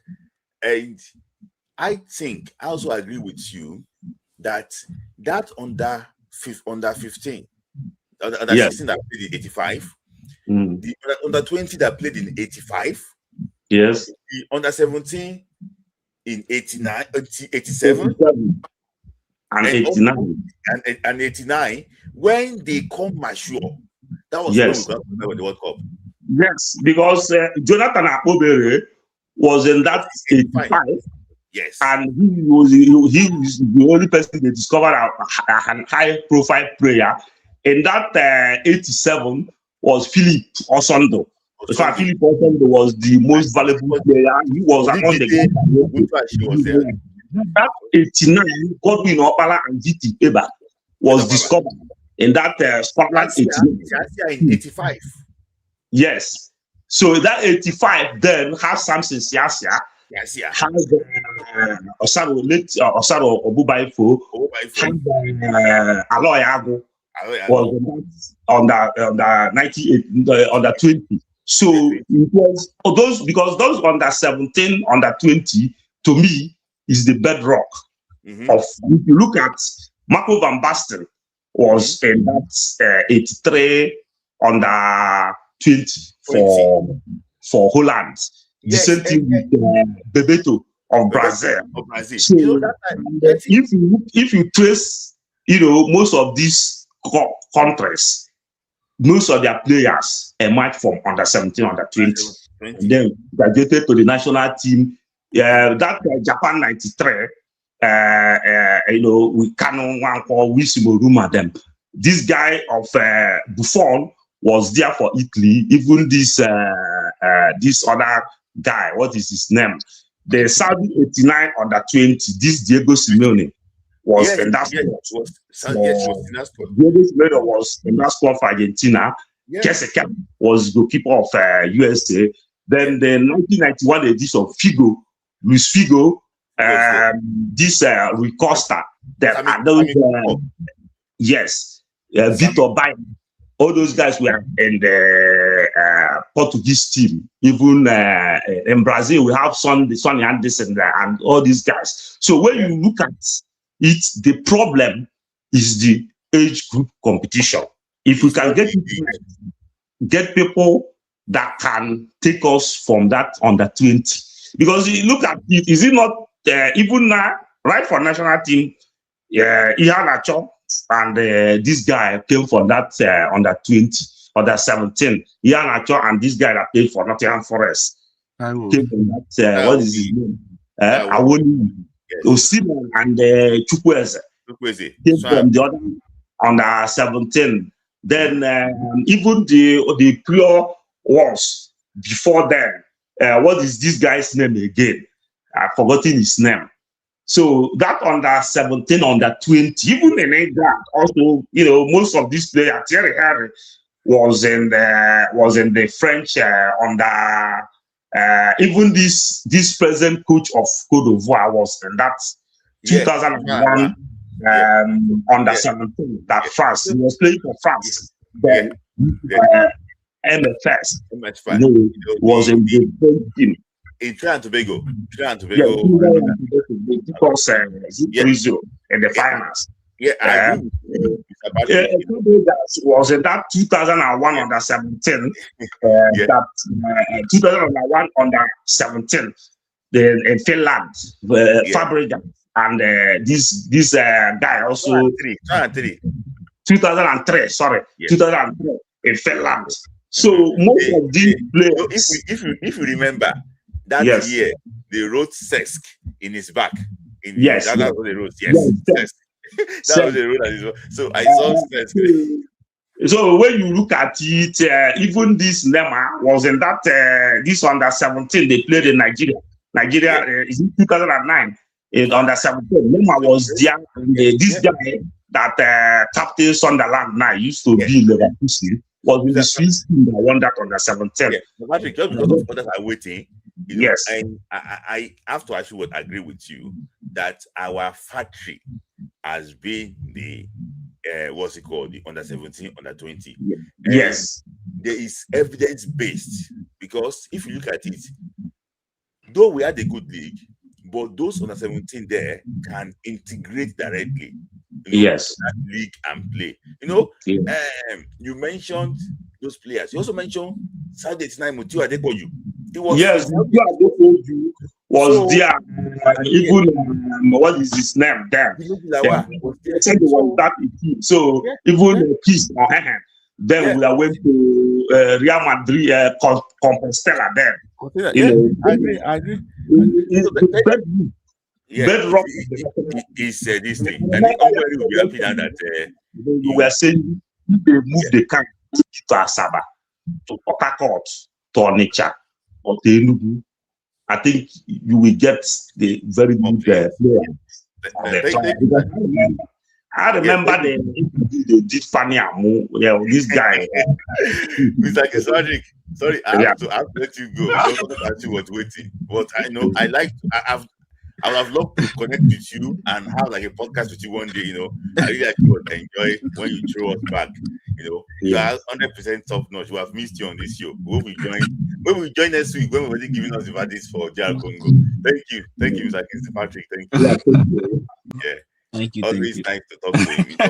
It's not because other people are waiting, because it's giving me some flashback that I really love. Talking about the 80s and also what these things too. So I want to bring Omberi last, but I want to bring Omberi last because Omberi, I don't want to bring him on and bring him back. I want to just bring him last. So Omberi, just be patient slightly to join. But let me just hear from you just quickly, so that Omberi just wait too.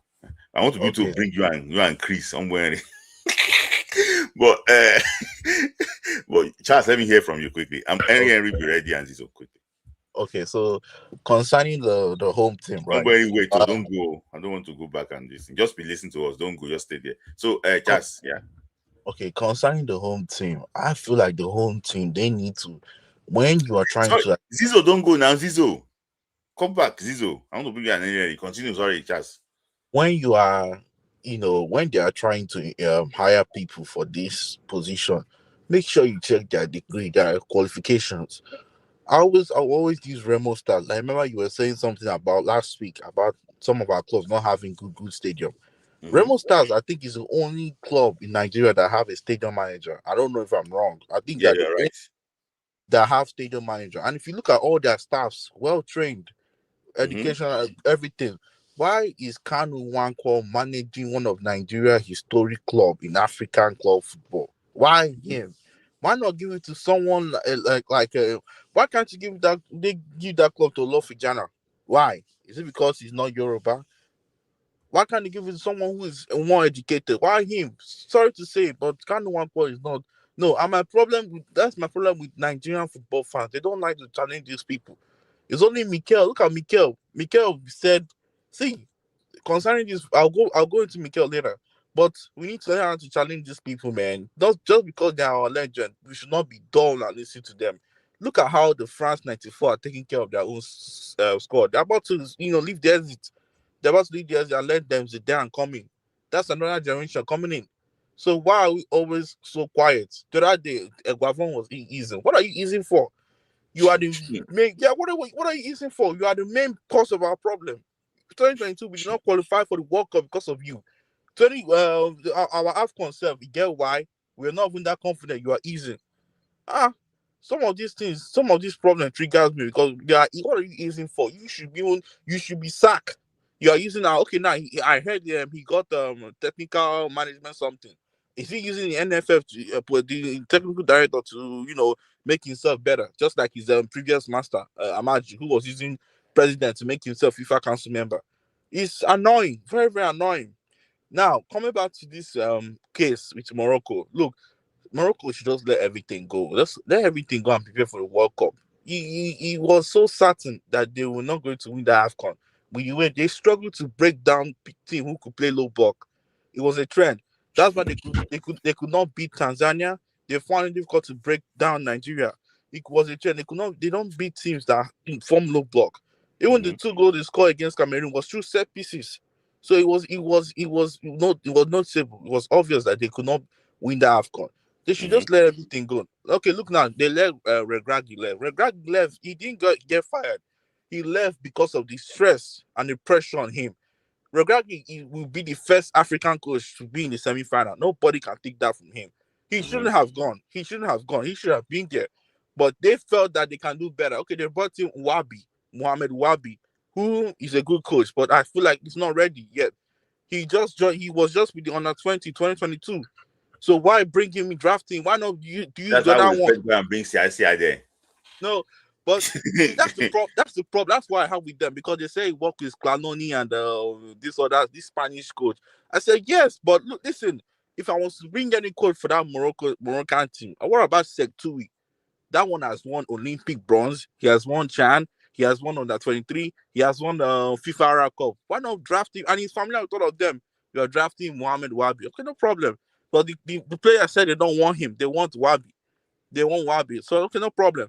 Concerning our players, I watched the Champions League and my goodness, Victor is something else. I think people need to learn from what Galatasaray did to Victor. If you love your players well, make sure you treat them well. Treat them well, protect them, take care of them. And you saw what Galatasaray did. They brought out the whole tifo, and Victor was emotional, very very emotional. And tell me why would he not stay there? Why would he not stay there? And now clubs are now opening their eyes and saying now, okay, he's worth $100 million. The other day, a big club in Germany is tabling 115. A club in Spain 102. So for me, I feel like Victor, 150 or 130. That's Victor's network. Because even Burma can go to mine for 90 something million pounds. I see no reason why Victor can't go hit that 150 mark. But yes, I'm so happy for him. I'm very happy. He should have that his goal shall stand. That was a goal. I don't know why they say that was offside. That was a goal because the player didn't get involved, but that was a Yeah, goal. But no yeah. problem. But I I love the don't know. fact that I don't understand upside again. they don't exactly. He didn't get involved. He left the ball. So why did they cancel it? But Yeah. for me, that was a goal, and I'm happy for him. Now, concerning this Congo verdict, remember, this has been happening since since December. Fake news, fake news, fake news. Even well respected, I thought it was a journalist, but you said he's not a journalist. Aaron Siaka. I know if he sees this thing, he will come and comment. Came out in social media, came out on his YouTube channel and said, quote unquote, there is no fake news. After there is no petition, after ESPN and BBC acknowledge that there's a petition, ESPN and BBC are not your typical everyday news. These are world-class news platform that always their news is always credible. And he came out online and said this nonsense. I was disappointed. I was shocked. So, like I said, I was waiting. I'm waiting for the verdict. To me, we don't have any. Nigeria has a case. Nobody can deny that. Even if they try to evade that nationality issue, the passport issue, what about the 3 players who were invited? You can't evade that one. Those ones were obvious.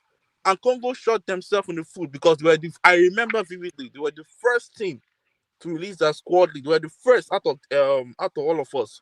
They were the first, followed by Gabon, followed by us and Cameroon. They were the first. November 1st, they released everything. And those players were not eligible yet. They kept it. And the funniest part is when Ndidi got his second yellow card, they posted about Ndidi, saying, saying Ndidi is not eligible. I remember. So that's why I said I do not feel bad for them. If it's us that do it, everybody will be coming for us. Nigerians are fraudulent at this and that, and that's why I said African football will never grow. I'm sorry to say, you can have the infrastructure, you can have the players, it will never grow because look at the rules. You are disobeying the rules. You are disobeying the rules because of what happened to Morocco. Morocco initially cancelled. They shifted it. WAFCON. Why? Why is Musepe allowing all this? You can bring the sponsors and everything, but protect the rules. The rules will make the integrity of the game to become bigger. And as I say, African football will never be big. I'm sorry to say, until you start respecting the rules. And that's why I'm seeing South Africa saying rubbish. I'm seeing Kenya saying rubbish. I cannot believe that South Africa don't want this boy. What's his name? Iman Okun. They don't want him to represent them. Despite the fact he's playing in a big league. What kind of rubbish is this? How can African football grow with all this hatred? Is this hatred or competition? So that's for me. We should not be worried, man. I still don't see, I'm not saying it's ready coming in next week. I don't see that coming in next week. The way I'm saying it, either 2 things will happen. If they postpone the match, because now Congo players, they can't get their visa. And by May 30th, you need to finalize all your players. So yeah, exactly. So yeah, like I said, like Yeah. I see it happening. I see it happening maybe a week or that week to the playoff because Congo can't get their visa and May 30th is when you finalize all your squad for the World Cup. So but at least it should happen this month. But the thing is, if it's delaying this long, it means they're not playing. I remember you said something about that Dutch television stuff Mhm. that they were saying Yeah. it. Yeah. So that we should not worry ourselves. It will Yeah. take long, but we should not worry So ourselves. that So, it's that way. It's not. He played for Dutch more than before. So somebody was telling him that from FIFA that they will not allow Congo to play. exactly. So So that's what he said. But he didn't mention Nigeria according to what actually was. So the best thing they can do is just Nigeria versus Cameroon. That's the best thing because these 2 teams are the highest ranked team in that mhm, playoff. The best thing they can do is Nigeria versus Cameroon. Whoever that wins, take that spot because these 2 mhm, teams are the highest rank. mhm. That's the best thing. So Yeah. it's a no brainer. But Yeah. thank you so much. Thank you for having me. Thank you, Chas. Thank you, Chas, All for right. always assurance. Thank you, Chas. So Zido, so ongoing and next and then we can wrap it up. So also wait, ongoing, don't go anywhere. So Zido, let me hear from you. I've been going back and forth. Yeah. Zizo. Hey, where is he? Zizo, can you hear me? Yeah. Can you hear me? I can hear you. Okay. Yeah. Let's hear from you. Yeah. Yeah. I was waiting for you the other day. Is it yesterday when you came? Okay, yesterday, yeah. But I thought you didn't put any this thing for people to come. I didn't put any. I didn't put yeah. Any link. Okay. Yeah. Now, I want to speak about our league again. This Nigerian league. I was saying to my friend that the way our Nigerian league is going. I don't see any Nigerian league going to Champions League, even to come out from the group, because the players we have there is the players that pay their way in to play for Mm-hmm. the league. It's not talent. We don't have any talent in Nigerian league anymore. Mm-hmm. Most of the people that play football there, you will see them. You have not played any good football. You have started doing dead rug. Some of them, so so them are started behaving like all these foreigners that are Yeah. using phone, using all these things, doing the way. If you see the way they are behaving, you know that these people they are not ready at all. You understand? I've said it before. If Nigeria, it's not a must that will pump too much money in the league before the league will become something. Yeah. It's not money. Money cannot do much. If it's money, what about South Africa and all these people that have a good league? But still, their national team is useless. You understand? It's about talent. Football is about talent. If you pump millions and there is no talent in your country, yeah, that league will not go anywhere. Even the players will not go far.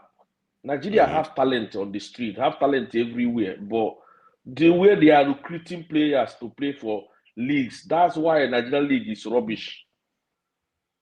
I keep on saying it. Nigerian league, they need to go back and start recruiting players that is more talented than all these one that will give them 5 million, 10 million, 20 million to play for them.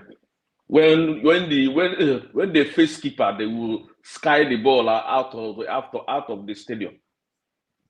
Yeah, it doesn't make any sense. The same thing goes to Kanwankwo. All these 1994 players, I don't know what is wrong with them, but all of them are jobless. Some of them refuse to go to school. Yeah, most of them, I'm telling you, most of them, sorry to say that, most of them, they are not educated. That's why you see them poking their nose all over Nigerian national team. If you offer them the job, they can't do anything because they are not educated. They are not as in they are not more. They are not in. I don't know how to put it. They are not in that grade of coaching the way all this Western world are doing. They are not upgrading themselves at all. They are not following what is happening. They will just sit down in their bar, drinking. When one coach failed, they will say, "Sack this man. This man is useless. He doesn't know how to coach. Employ us. Employ this one. Employ that one. Employ maybe their friend, so that they will start doing all these rubbish things."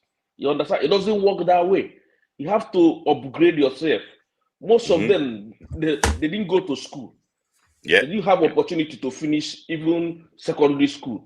Why will you come and coach national team? No badge, nothing. You have not gone to any training to upgrade yourself so that you can fit in what is happening. Yeah? Are you going to be coaching us 1994 football if they give you under 17, under 20, under 23 to coach? Yeah? Look at others, the way they are upgrading themselves. Go to school, go to coaching course, or get your degree. You come back, they will give you something to manage. Not national all the time. Why are they so much interested in national team? Yeah? That's why our national team is going down until this man came. Yeah? Everybody want to build a profile with the national team. Yeah? Well, as there is league to build up your profile. Yes. Yeah? It won't work. It won't work at all. They shouldn't give them that chance, because when they enter now, they will form Kaba. Yes. That's where the I'm telling you the truth. If you give these people a chance, if they enter, they will form Kaba. And the Nigerian football, all these foreign diaspora players that are playing for Nigeria will run away. Yes. And I will see who will play the national team for us. You see all this one that is playing up football in the league that will play national team. Yeah. I said to somebody, the people that are saving Nigeria, the talents that are saving Nigeria is diaspora players. Diaspora players, yeah. I agree with you. If these people, even basketball, everything, if they refuse to play for us again, Nigeria will not qualify for any Nations Cup. World Cup is a top one. Nations Cup, common Nations Cup, Nigeria will not qualify. I want to also ask you this question. No, you know about a Nigerian player, young player. He just left Enyiba of Aba to Norway, and he has been sentenced to six months in prison now. I saw the news. I wasn't. You know, we spoke about this thing last time. These guys, the life you are living in Nigeria, especially Africa, is not the way the life is in It's Western not. world. You can touch women. You can touch women in Africa. Nothing will happen to you. Nobody will drag you. But here in Western world, common something to say hi is a problem. Yes. Not to talk of when you have something in common with the person inside the room. Maybe this thing that happened now, maybe you know the way and our Nigerian play. That is what I'm trying to say to you. All these people that play ball in a Nigerian league, the way they behave, as soon as they started getting that fame, when they see woman, they will start opening their mouth. Do you know who I am? I play for because they want to impress woman, especially all these white women. You know, because I play. Sorry, somebody was saying that I was listening to some ex-internationals in the morning. They were saying that see, there's no camera in here. I said, camera, they follow you enter room. You know? No. So all those type of things are just things that it's so sad. It's so sad. I think he needs a very good lawyer to get him out of this case. You know, I think because once he finished that service, it's gone. It's gone. No club will sign him again. That is the way Western world is. Once you have this thing in your this thing in your DBS or criminal record, DBS, you are gone, and they will put it there. Anywhere you go, any country you go in Western country, as soon as they put your date of birth, it will crock straight away. They will see it. Either that you have been convicted of a woman something, assault or whatever. It's very bad. That's why our people that are coming to it's not only footballers. I'm not talking about footballers only. Our people that are coming to Western world, any mistake like this, any little mistake you do like this, these people, they will finish you. They don't care. Our people, once they come here, you see some news that are coming in about children, all this kind of a thing. Some people will say, "Oh, I don't know that he's underage." What are you doing with young girls? What are you doing with women in the first place? You have not gotten any paper. You have not done anything. You started doing all these things you are doing back home because you think you are getting away with it back home. You think you will work like that here. A boy that AC Milan, different clubs want to sign him. It's now, oh my days, this is so sad. Yeah, I pity. If he doesn't escape this thing, his career is gone. I'm telling you the truth. He will not. It's not easy to live in Western world. It's not easy, especially when they involve women. Yeah. I just hope say people go talk saying are village people, but for me, I don't think it's village people. I just think that it wasn't cautioned enough. The guy is still young. He still has a bright future. Imagine, his colleague is going to Marseille. He is going to prison. Oh, you have not gone far. You have not even.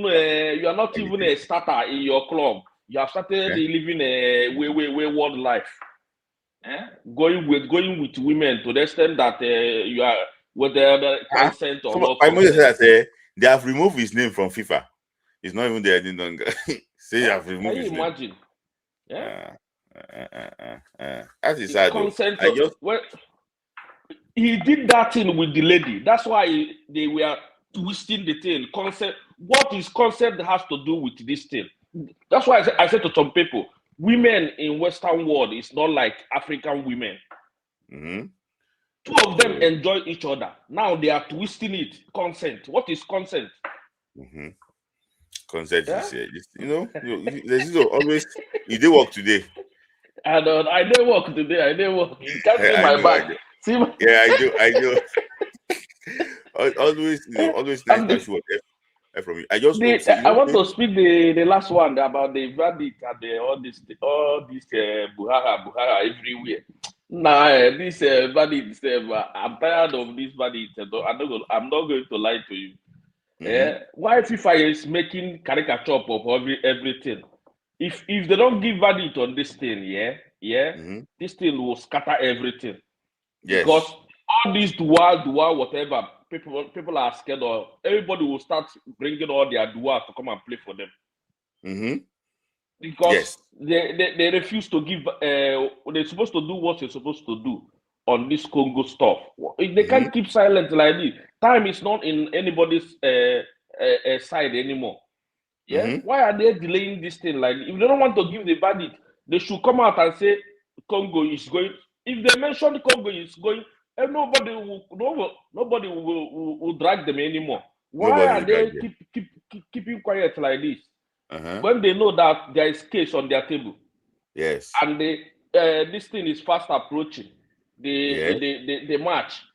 Yes. It's in 2 weeks' time, because the Congo is not going to play the first match. It's the last match they will play, which is Yes. on the 31st. Yes. All this thing, I don't just understand what is happening, man. I know that they are also under pressure too, and I know that they have to talk. See, the issue is this: FIFA must talk. That is it. So This case is big. It's big case. It's not a small case. It's not a small case. Why are they keeping silent? As if to say that the offense these people are talking about, it doesn't exist. It exists because they prove it with evidence. Sorry. So Zizo, someone just said that in that boy's case, he said that he said no text message on case of Daniel, evidence of friendship, that there was no message between the two of them.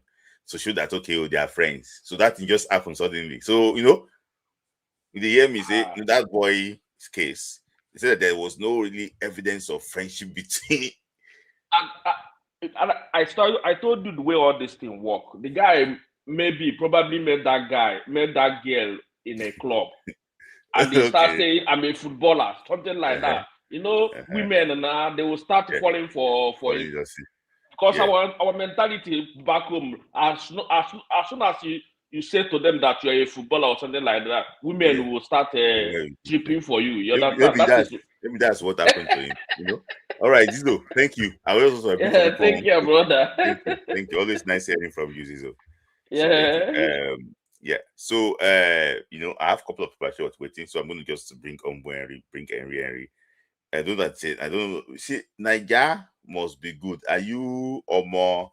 Because this person been texting me since for a very long time. Is he or more? What is it called? Omo X10. Are you Omo X10? Are you Omo X10? Yeah, it is me. Okay. Yeah, Omo X10. So I think you have been here before. Is it Omo X10? Okay, you have been here before. So I'm going to just bring everybody up once, then we'll wrap it up. Shonopi is also here, but when it's ready. So Henry Umberi, thank you for finding time to join. I know that Umberi is a social commentator, Nigerian football critic, and also the CEO of Sport Global. Thank you. Where is Henry? I was trying to bring Henry on, but let me just Henry. As soon as you join in again, I'm going to bring you on directly. But let me hear from Nigeria must be good quickly. So Shonopi, just wait there. I'm bringing you on after. Yeah, Nigeria must good. Yeah. Can you guys hear me? We can hear you clearly. Smith Lai, you be like say you don't do juju for me with this your show. you are humble Henry, and I don't do juju for me, man. I can't look away every time your post notification is on steady. I'm always trying to hear something. I'm always trying to gain something. So I know you're in a hurry, so I'll be quick about this. No problem. Honestly, I said it last week. I said the problem of Nigerians that we have the most is Ojuaye. You feel me? Which is we like to tap dance too much, you know, and we tap dance at the wrong time. Let's be real. We are our biggest enemies in our whole confederation. I don't understand how the typical Nigerian does not understand that almost every African country is against our federation because we are not put together, but we get into competitions and we somehow get results. It's an anomaly that everybody around you will be a target. It's normal. You know what I'm saying? But I think there's this crab bowl mentality that we have, you know, which leads me to our ex-players. Our ex-players need to go and sit down. They really need to sit down. The likes of Eguavon, Olise, all these other people, they are constituting a big nuisance. I live in America, and there's no time I've ever seen Donovan coming out here to come and criticize the US team. I was just with Gift Monday last week. After we went to watch the Messi game in DC, I was with her and our teammates, the other girl that plays for Nigeria, the Super Falcons too. We're all together, and we're really deep diving into Nigerian football. And I must tell you, we are really our own problem. You see, all these ex-players want to manage the Super Eagles, but they have no love for the Super Eagles. How does that work? You want to use something that you are criticizing to build your resume. Let's be real. Sunday Olise is making noise about Victor Osimhen. This Sunday Olise headbutt his teammates when he was a player. How are you confident to come out and talk like you're a saint? Who made you God over anybody? You're acting like you are not one of the most disrespectful and one of the biggest crash outs of all the Nigerian players. All of you are coming out here to come and criticize one thing or the other. Okay, 99 solutions, 99 complaints, 0 solution. Everybody has something to say. Everybody wants to come and talk. Today, Guavon goes east. Tomorrow, Olise go come try knock Lukman and Osimhen head together. Next tomorrow is another player from nowhere and you said there was something you said right, and I believe that. I think the old set are very, very scared of this new set of players. Because let's be real, I've been watching Nigerian soccer was my first love when it comes to football. Before any club football, I've been watching Nigerian soccer for the rest of my life because of my uncles. I never see us reach quarterfinals. We never reached quarterfinals before. We never reach semi-finals. Now vibes and inshallah we they do. We go celebrate ourselves. Hey, okay, Okocha go dribble person, yes. But what is the result? What is the end point? Okay, una collect Olympics. Hey, the Olympics una collect. Other countries too collect them now. It's not like we are the only team in Africa that has gotten Cameroon did. Cameroon don't collect them now. You know what I'm saying? After una, we don't collect. I think we don't collect bronze on top of that same stuff again. What is the problem? What have you guys really done that is really so spectacular that you people think you have us in a chokehold? It makes me wonder. I'm so appalled by it. I don't understand. Even Siasia played in the final, as in this all these people of Congo sets. You know what I'm saying? But the way they glorify themselves, you go to say our team don't reach finals of work. Okay, if they talk like this, waiting Morocco, we can't reach semi-finals supposed to talk. You know what I'm saying? Like, but they should let I'm telling you, they are our big C. We keep looking at the surface. We keep looking at Gusso and the NFF. The ex-players are the problem. They're a very big problem. They are a very, very, very big problem. Because I think they see the light. They know what these players are capable of. They know. So it's easier for them to just come and you know people. Nigeria was good though, like, and it's making a very good point actually. Maybe probably is having issues with the internet. Okay, yeah. It was making a very good point actually. So your sound don't go humble Smith live. I can't hear you anymore. You can't hear. Can you hear me, Ombori? Yes. I can't hear Smith like. Should I drop and come back? Come back here. Yeah. Yeah. You drop and come back here. So, Shinobi, okay, let me hear from Ombori. Nice to know that. So, Ombori, just let me hear from you. So, where should I start right now? Okay, let me start with our local league, Onigbinde. I said it before that know what you are capable of doing. Know your talent. Know your destiny. Don't appoint somebody that his destiny is not to manage. So can you hear me, Shinobi? Yeah, and you can hear Ombori too. Loud and clear. Okay. Let me just maybe I can bring it to me. Yeah. Can you hear me anyway now? Yes. Okay. And you can hear Ombori too? Yes, I can hear everybody. It's when someone drops, I think. So So Ombori, because this is the final. Yeah. Don't bring somebody that his destiny, his talent is not to manage club. Don't bring that person. Yeah, not because this person is a legend, therefore let him be in charge of an organization. No. You first of all look at the person's personality. For instance, if I see Kanu, I will tell him, your destiny is you are good to be an agent. You are good to own academy and be doing buying and selling players. That is your talent. That is your destiny. Because he knows how to talk to people, he knows how to meander into people's way, and he knows how to convince people. He's good in negotiating contracts, but he's not good in management. He is not good in management. And if you want to be a good manager, you have to have these leadership skills. You have to have this hard skin. You have to be bold. So that in fact, you have to be passionate. You don't have to be you can be a soft person, but there is time for everything. And there are some people that their calling is not to be a coach. Now, let me give you an example. If Eric Chill manage Rangers or Rivers United or Remo Star, they will win the Champions League. CAF. Yes. Why did I say so? Go back and see what. Yes, they will win the champion. They will win the African Champions League. Why did I say so? Go back and hear what Wobi said just few days or last week.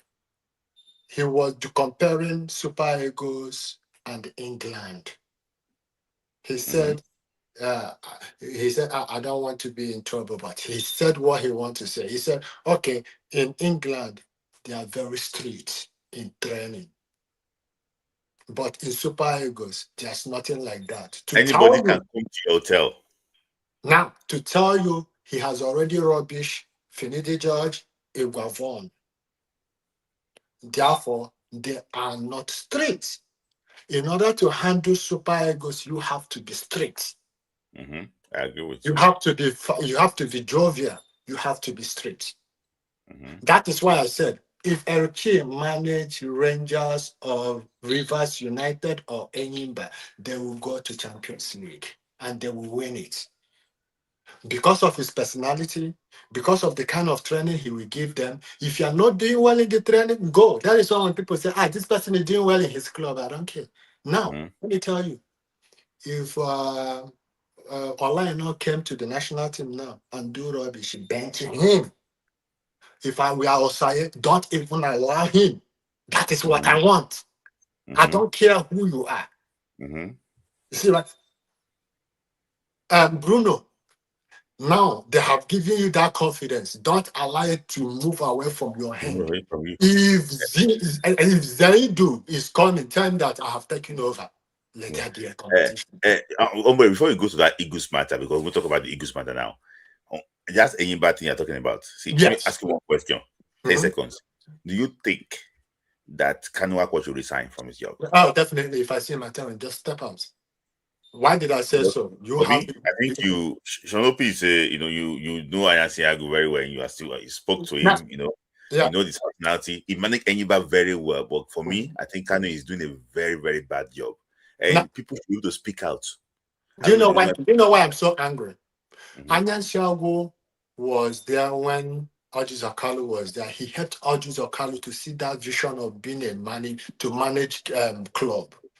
When Audrey Zakalu left, he was trying his best because other governors, they don't care about sports. But now we have a governor that care about sports, that care about the dignity of human life. If you go and tell him this road is collapsing, he will go there and check it. He will rebuild it. Why can't you can have a new tell him, oh, let's renovate this club, let's do this thing. He will do it. But rather, what am I seeing on the social media? I'm seeing Kaluanko, I'm seeing Ucho, all these ex-players, they are coming, they will bring players from there, they put it under Enyimba, they will sell it to nowhere. From nowhere, they are doing buying and selling in Enyimba. That is what they are doing.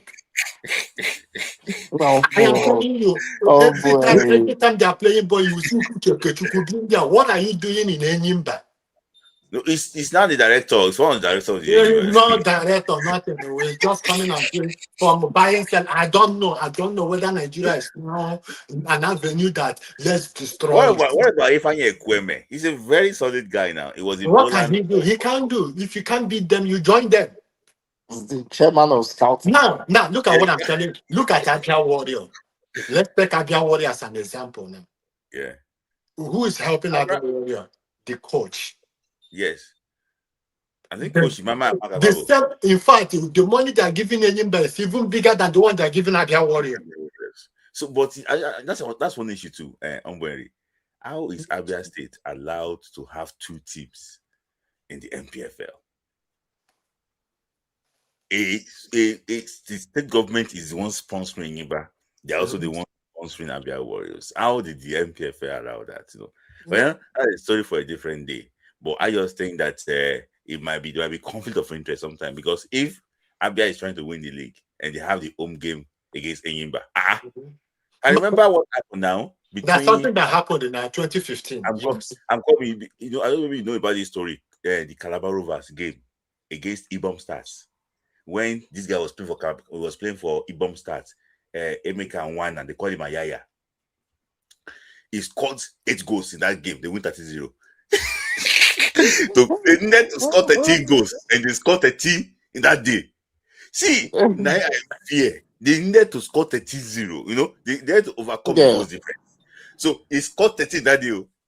I bet the Palace club scored 31-0. But I think when government ownership is still different from individuals, though, in my opinion. Individual, I would not allow an individual own 2 clubs to a government. You could argue against that, but sorry, Ombweri. Yeah. So the thing is so painful that look at where they are. If they go, in fact, it's shameful that look at Enyimba of all time. They are still struggling. They are doing this. Look at this. And the Rangers is doing well. But my own concern is this. If we are doing well in the league, can we also do well when we go outside? That is where my problem is. It's not all about to win the league, to play this, to win it. After winning it, then if you're going outside, why can't you win your home games? All of them, they are looking for money. That is the main thing. Then, secondly, the Alex Iwobi. Then for Alex Iwobi, he said it. See, when I was arguing with your Owolowo, I was concerned about to pay salary for what's it called? Nigeria can pay Erectio $150,000. We can do that. We don't need federal government. I studied management. We don't need donation. But the problem is the people handling our football, they don't know how to appeal for donation.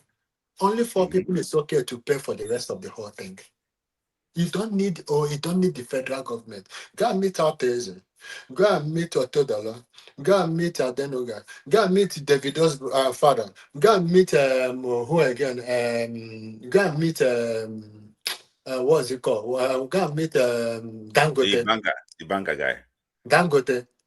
Simple. It's a national interest. They are not coming to benefit anything. They just want to put their name. They are among those that pay. That is it. It's just for the government, for the country to move forward.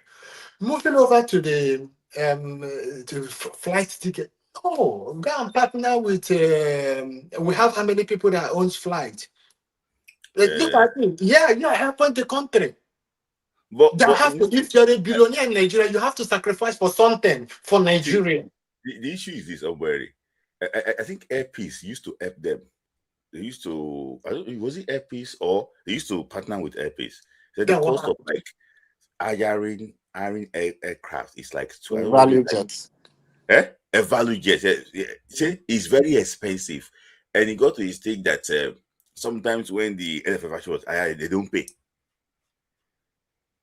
They don't pay. So I think it's also part of it because they have sponsors. They have Emzo Pasta. If that would be the case, do you know the problem? The problem is that the people that have they are selfish. Mm-hmm. They don't think the people handling our football.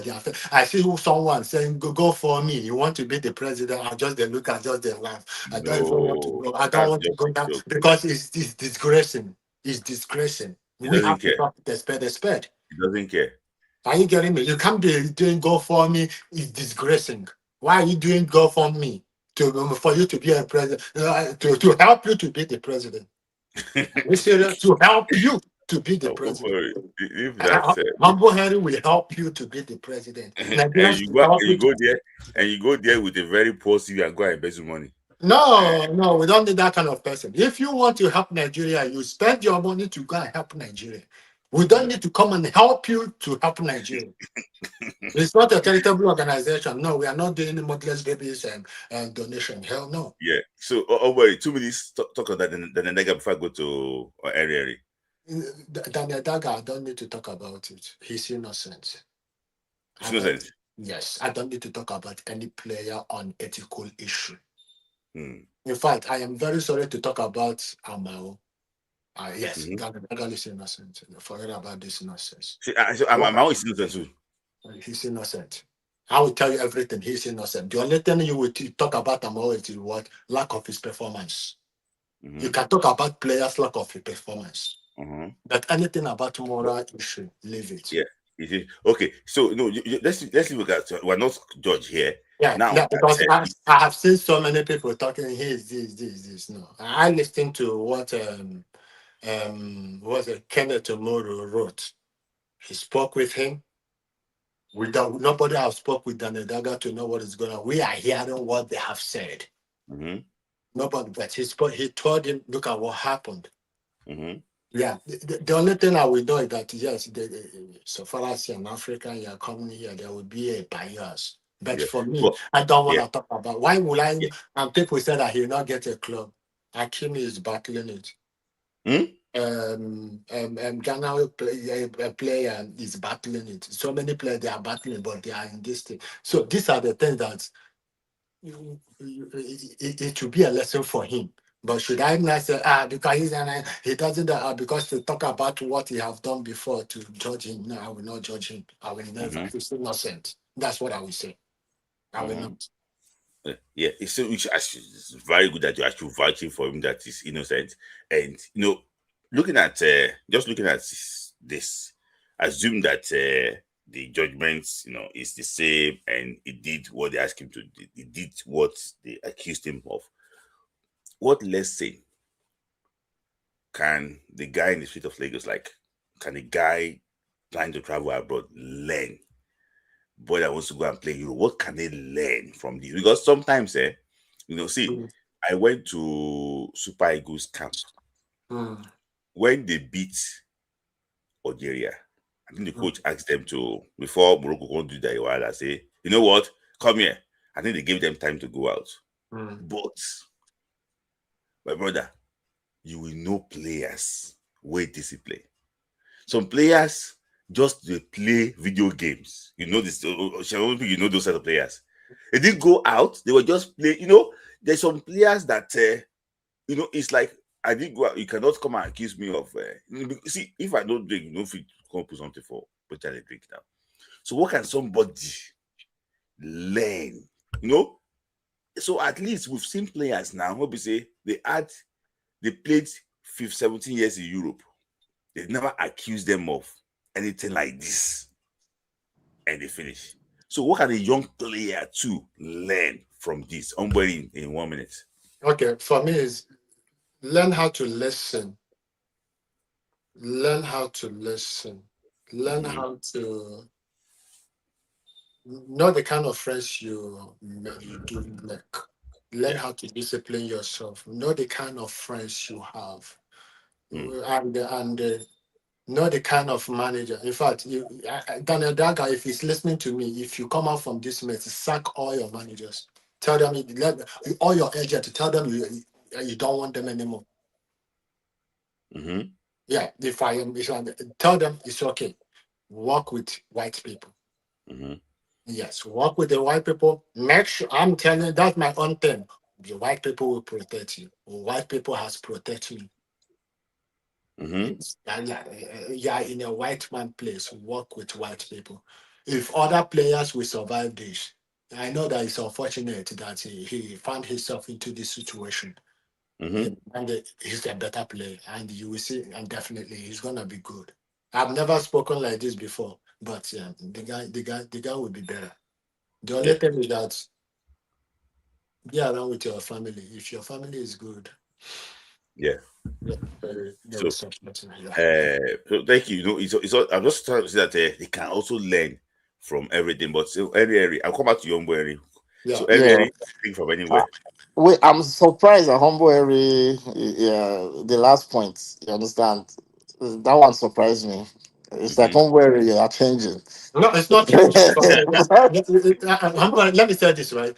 I will attack a player on his performance, but anything about moral issue, personal issues, I move away. Anything about family, I move away from that. I don't know the story. Yeah, I don't want to, because one day I might fall a victim. Exactly. You see, that's why I'm moving out. I don't want to talk about it. Yeah, no. I mean, don't worry. I actually told you same line, but I was very scared to talk about it the way you did. I would not have said that, like you did. But in my opinion, I've seen too much in the West too. You understand? It's a big mistake that he made, but it's also an issue of consent. I know people like people that are disciplined, but cultures across Africa is different. Across Nigeria is different. You understand? Mentality, the way people see things. You understand? I when I came to the West, for example, me personally, I stick to my black women. I had friends that would be like, they want to explore. They want to, you understand? I had friends that said they want to explore. In fact, I had a friend that was, with all due respect, that was dating someone from India. And the brother told him that it was like, if was telling the sister never to date this guy. If I told him, if it was me, I don't care, because I feel I'm helping the Indian too. But he feels, you understand. So I asked the guy, why do you want to date? Oh, because I want to explore. I know Nigerian women. Oh, everybody's mentality is different. You understand? There are people that go to the West, they go with this mentality that they want to taste every nationality before they settle down. I cannot be their God. You understand? I can't judge them. You understand? Everybody's belief is different. Everybody is not Christian. Everybody is not. Everybody doesn't have maybe the kind of respect maybe a Yoruba man or the kind of boldness an Igbo man would have. Everybody is different. You need to know that. However, when you are in the West, you need to be careful. Consent is a big thing. You understand? If I was Daniel Daga's brother, at this point, I'll tell him, yo, okay, just pray that you get out of this mess. You need to make certain change. Consent is big. You understand? Get a babe. go and get a girlfriend or just get. You understand? At this point, get a girlfriend. Keep your head in check. You understand? That can also help you. And when you go on to the next stage, if the girl is good enough, maybe you can keep her. You understand? But consent, once it's an issue of consent, I know you know there is something there. You understand? There's some Neymar. But Oh, sorry, I want to ask you a question, Henry. Sorry for mm, how do you are not caught though, but how do you mm. establish consent? How do you establish that?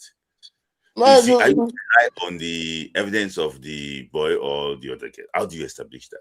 yeah, you know, the history of Europe is a long one, right? Over Mm-hmm. time, women have voices, solid, Yes. strong voices, because of the mistakes of the past. Mm-hmm. You understand? You also obviously they have, whether there is evidence or not. It's very difficult to establish consent, but like Neymar did as a footballer. You understand? You have friends and you have management. Put a camera in your room. At the end of the day, and if you want to mess with So, anybody, put a camera. sorry, Especially when you are coming from the club, put a somebody camera there, asked me a man. question. So somebody asked me a Uh, question. He said, "It does consent matter in one night stand?" yes, oh, it matters. Oh, what's wrong with you? Consent matters. Oh, I beg. Oh. So the person must the person, but there's many kind of consent. You Yes. understand? Mm-hmm. If you there was one that So, yeah, sorry. I mean if you do Sorry. I don't want to lose this train of thought. No mm, is no. No is yeah. no. Don't say because Wrong. maybe the no be like yes. Mm-hmm. If it's no, it's no. Let's Mm. sorry, Henry. I'm Yeah, sorry. no, I no just I worries. just want. I don't know if you've read the Cristiano Ronaldo own too. I mean, the one, or rather, the alleged one. So really, go and read about it too. Mm-hmm. You see that consent is nasty. Oh. That consent thing, you understand, because they can change their mind anywhere. So at Mm-hmm. that point, whether the male or the female, at that point, no is no. You understand. But how do you prove it? That's the problem. You understand? Because it's a private thing. You Yes. understand? Especially when you're in a situation where the person was expecting more Mm-hmm. from the relationship, and maybe the next day you just got up and did not call the person. So Mm. you understand? And you, as a black man, versus they say the way they look at you a black guy. So there's many things like that.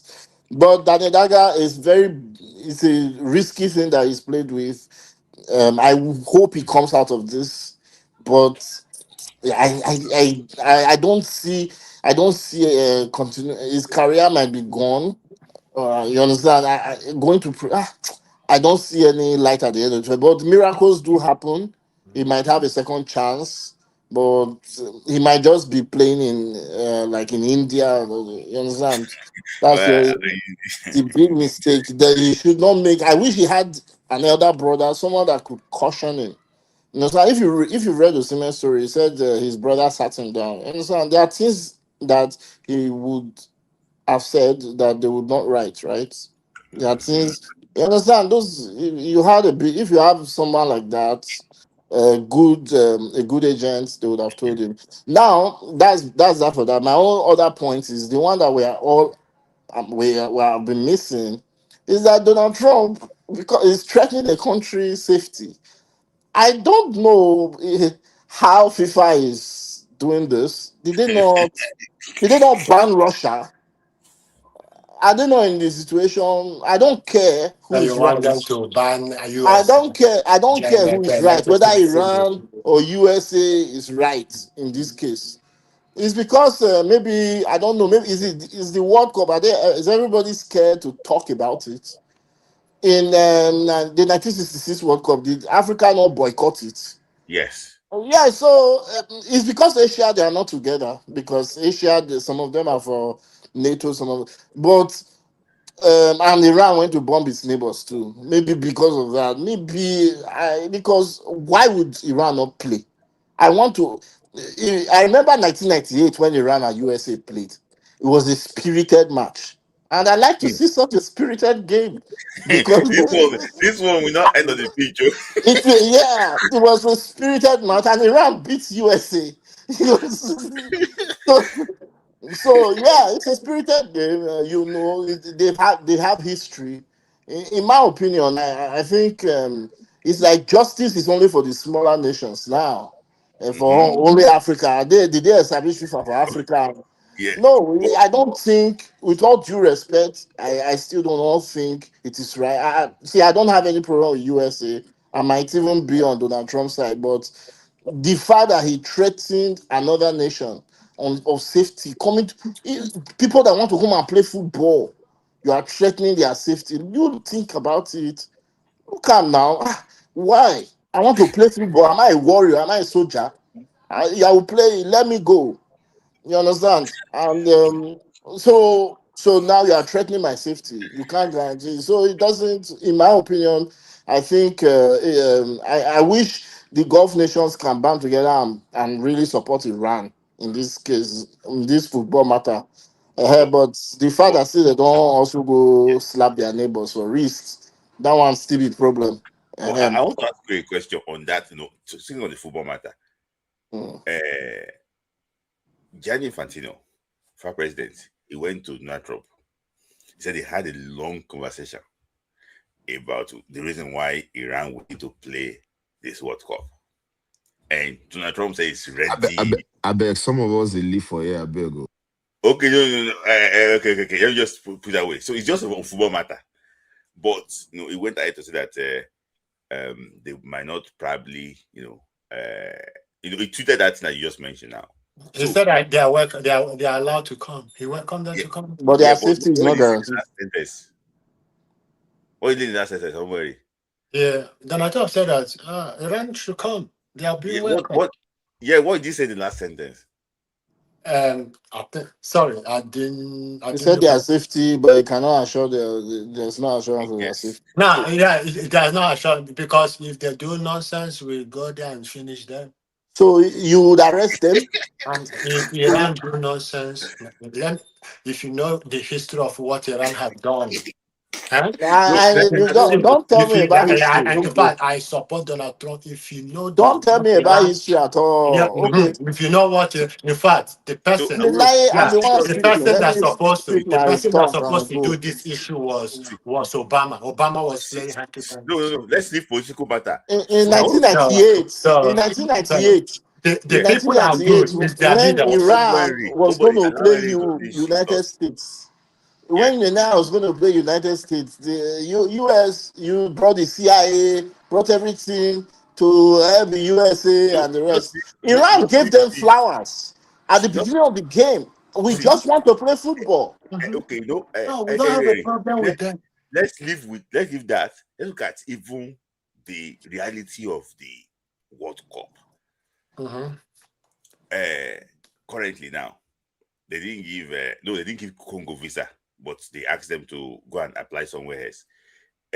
Iraq cannot even apply for visa because embassy is not open. They stay in that area. Yes, embassy is not open. Exactly. Yes, the coach lives in Dubai. He cannot travel out of Dubai to go and meet the players. So this is happening 3 months before the World Cup. FIFA president Infantino, he don't off his comment section. He always does that. I don't know why.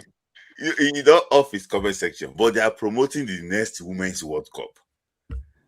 So, see, just to ask you a question, so that we leave these people on their politics. What is the future of this World Cup? FIFA is not. They don't have the balls to tell USA, look, okay, at this point, some of these countries. Even some of these countries that they've banned, that they can't get visa, okay, they can't even bring their supporters. Let them play the World Cup. Mexico have hosted the World Cup before. They've hosted two World Cups. You understand? So Canada can Mexico can host this thing because look, at this point, it's difficult. This should be the easiest decision to make. You understand? A lot of the countries are speaking up, but because we don't have But Canada charismatic, Canada don't have stadium now. they have two now. Mexico have a lot. You want to host a 48 team tournament? See, okay, wait. Another thing, America is yeah, the one that can is host it. because our leaders in all these countries, all these third world countries, African countries, they don't have balls anymore. It's not like before, like the Kwame Nkrumah, when we had good nationalist leaders. All these ones, they also want to escape Africa. You understand? People want to escape Tinubu's economy. You understand? People, they are running away. So they don't have balls. They want to escape too. So if they give them visa, you not give anybody. Not on the time say that in England go play. If some NFL people they hold tickets. They are holding ticket for their family now. Because everybody is individualistic now. But that being said, my last point. So sorry, I just want to make this last point. Maybe people can talk about it later. Congo and Nigeria. You know, when you are used to the justice system in Nigeria, you think everything is just this thing. You know, when I've talked people away from the camera, and they'll just be talking like, I was like, you safe. So if someone would do wrong, I will even give them different analogies and say, you pass an exam and they have evidence that you cheated in that exam. What would you do? They will say, well, you just let the person go, you want the person. I say, Nigeria has hurt you.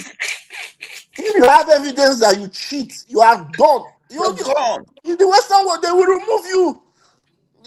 They don't care if you are anywhere. You understand? This is life. It's justice. People, you don't know that justice is everything. It's the justice that FIFA cannot do now. Justice is everything. You don't joke with it. Because if you allow it go on, I will repeat it and I will refer to that one that you did. You understand? So if Congo fielded ineligible players and it was found, the maximum punishment should be given to them. Just like if you go cheat in an exam, and I found out 30 years later, I should be able to recall that your certification. You are silly. Why would you cheat? Simple as ABC. You don't do that. You understand? So that is Congo. If they cheated, they should go in for it. And those people that are just saying otherwise, I don't understand what you are talking about. It's not cheating, it's just part of the game. You understand? You cheated, you should be punished. However, I think this verdict might take longer than even the game. If they decide to play on March 27, I don't think FIFA is even ready to give a verdict on the case now. That's just it. So fire 1 minute. Morocco have opened the case again against Senegal. Now they got the verdict in the Court of Appeal. So what's your take on that? 1 minute, quickly. For me, I've always been on the side of that Senegal should not have walked out of the pitch. They stopped the game for far too long. But according to what I heard there's a process to it, and they have 2 more stages. I think they should, because of what happened in that CAF tournament. In my opinion, I think from the beginning of the tournament, they destroyed the whole justice that we're talking about, because now we are looking at everything. You understand? You did this, you did that, you did this. So the punishment for me, it is fair. They should let it go. But if there is a case, they can take it up. That walking away alone is a big deal. Is you walked away from the pitch. You understand? You sacrificed yourself for the whole of Africa to see what's going on. So you should also be ready to be punished too. That's my opinion. Thank you. Thank you. Hey, I don't know. We do not like to talk, but we find time to talk to you at the back end. Otherwise, so nice to talk to you. So, Shanopi, nice to see you again. So that boy called Brian, I don't ban him again from this studio. He came to be dropping message in the private chat, say, keep quiet.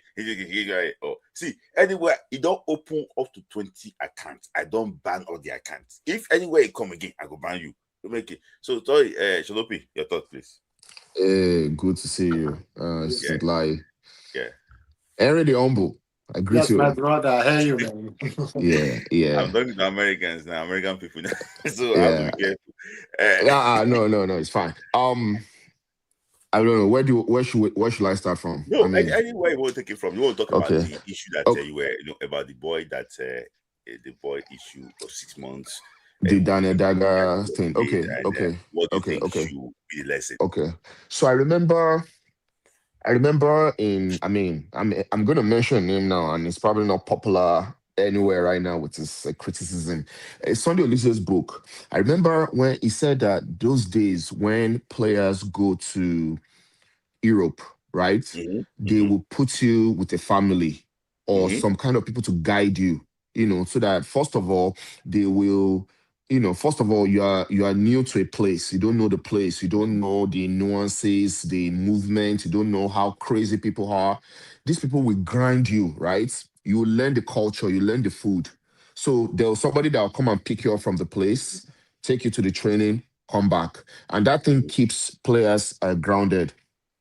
I don't know the kind of program they do these days because players, if I want to streamline it, players coming from Nigeria, now there are different types of agents, the different types of arrangements.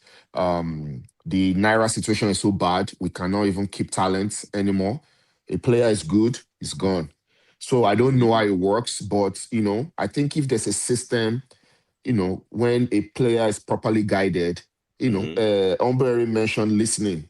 So when you say listening to me, I'm thinking of you having the right counsel around you, Mm-hmm. right? Mm-hmm. Where you are well grounded. I'm not saying, they wouldn't go out, you Mm-hmm. cannot rule that out. These an adult, you can't rule Mm-hmm. it out. So I think it will help players further too if they can, if there's a system, if there are players that live abroad, and I don't think Daga has spent up to 5 years abroad yet. I No, doubt we it. spent more than 2 years. Yeah, exactly. So it's fairly new. So, I wish that process is still there. And if it's not there, I think players should seek for it.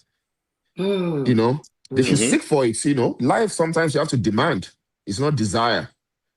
You have to ask questions too when you're going somewhere. Am I gonna But get the right, uh, but Hopi, this is yes. very good. You mentioned this point, but I remember a player Mm-hmm, that was brought to Genk in mm-hmm, Belgium. So I don't know if my guys listen to me here now. We know the player I'm talking about. When the club signed the player, the Nigerian mm-hmm, player, they sat him down and say, you know what? This Nigerian player in this club, don't work with him more. mm-hmm, They want you to, just be yourself, settle. They know that the one that they had before is not good. They mm-hmm, just said, don't work with him and things like maybe what Gent or Genk. mm-hmm. Before you know it. You want to party? Yeah. I With mean, that same player. So these things happen, right? yeah. But it's just a surface Yes. generalized thing. Yes. Some people will yield, some people will not yield. Mm-hmm. But I seriously doubt, especially with the channels that players are coming through, maybe for Mm-hmm. sales, coming through, Bangladesh, all these places that they go through. I'm not sure if those things are in place anymore. And maybe it's a Mm-hmm. wrong assumption. Maybe clubs still have it. Mm-hmm. They just put them in an hotel and just say, fend for yourself. Mm-hmm. I never know. But I think it's there. But another thing I know that was mentioned earlier Uh-huh. is aside from no, no, or yes, yes, Mm-hmm. have evidence. If anything So happens, and even if it's yes, I you have still need evidence. evidence. So, we're adults, I don't care. How was it?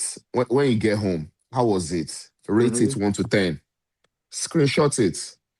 Hmm. So by that one, you will know. If you say, oh, it was great, it's 9/10, screenshot it, keep it. For those that have cameras in front of their homes, walk the person to their car or to the bus. Let the camera catch you.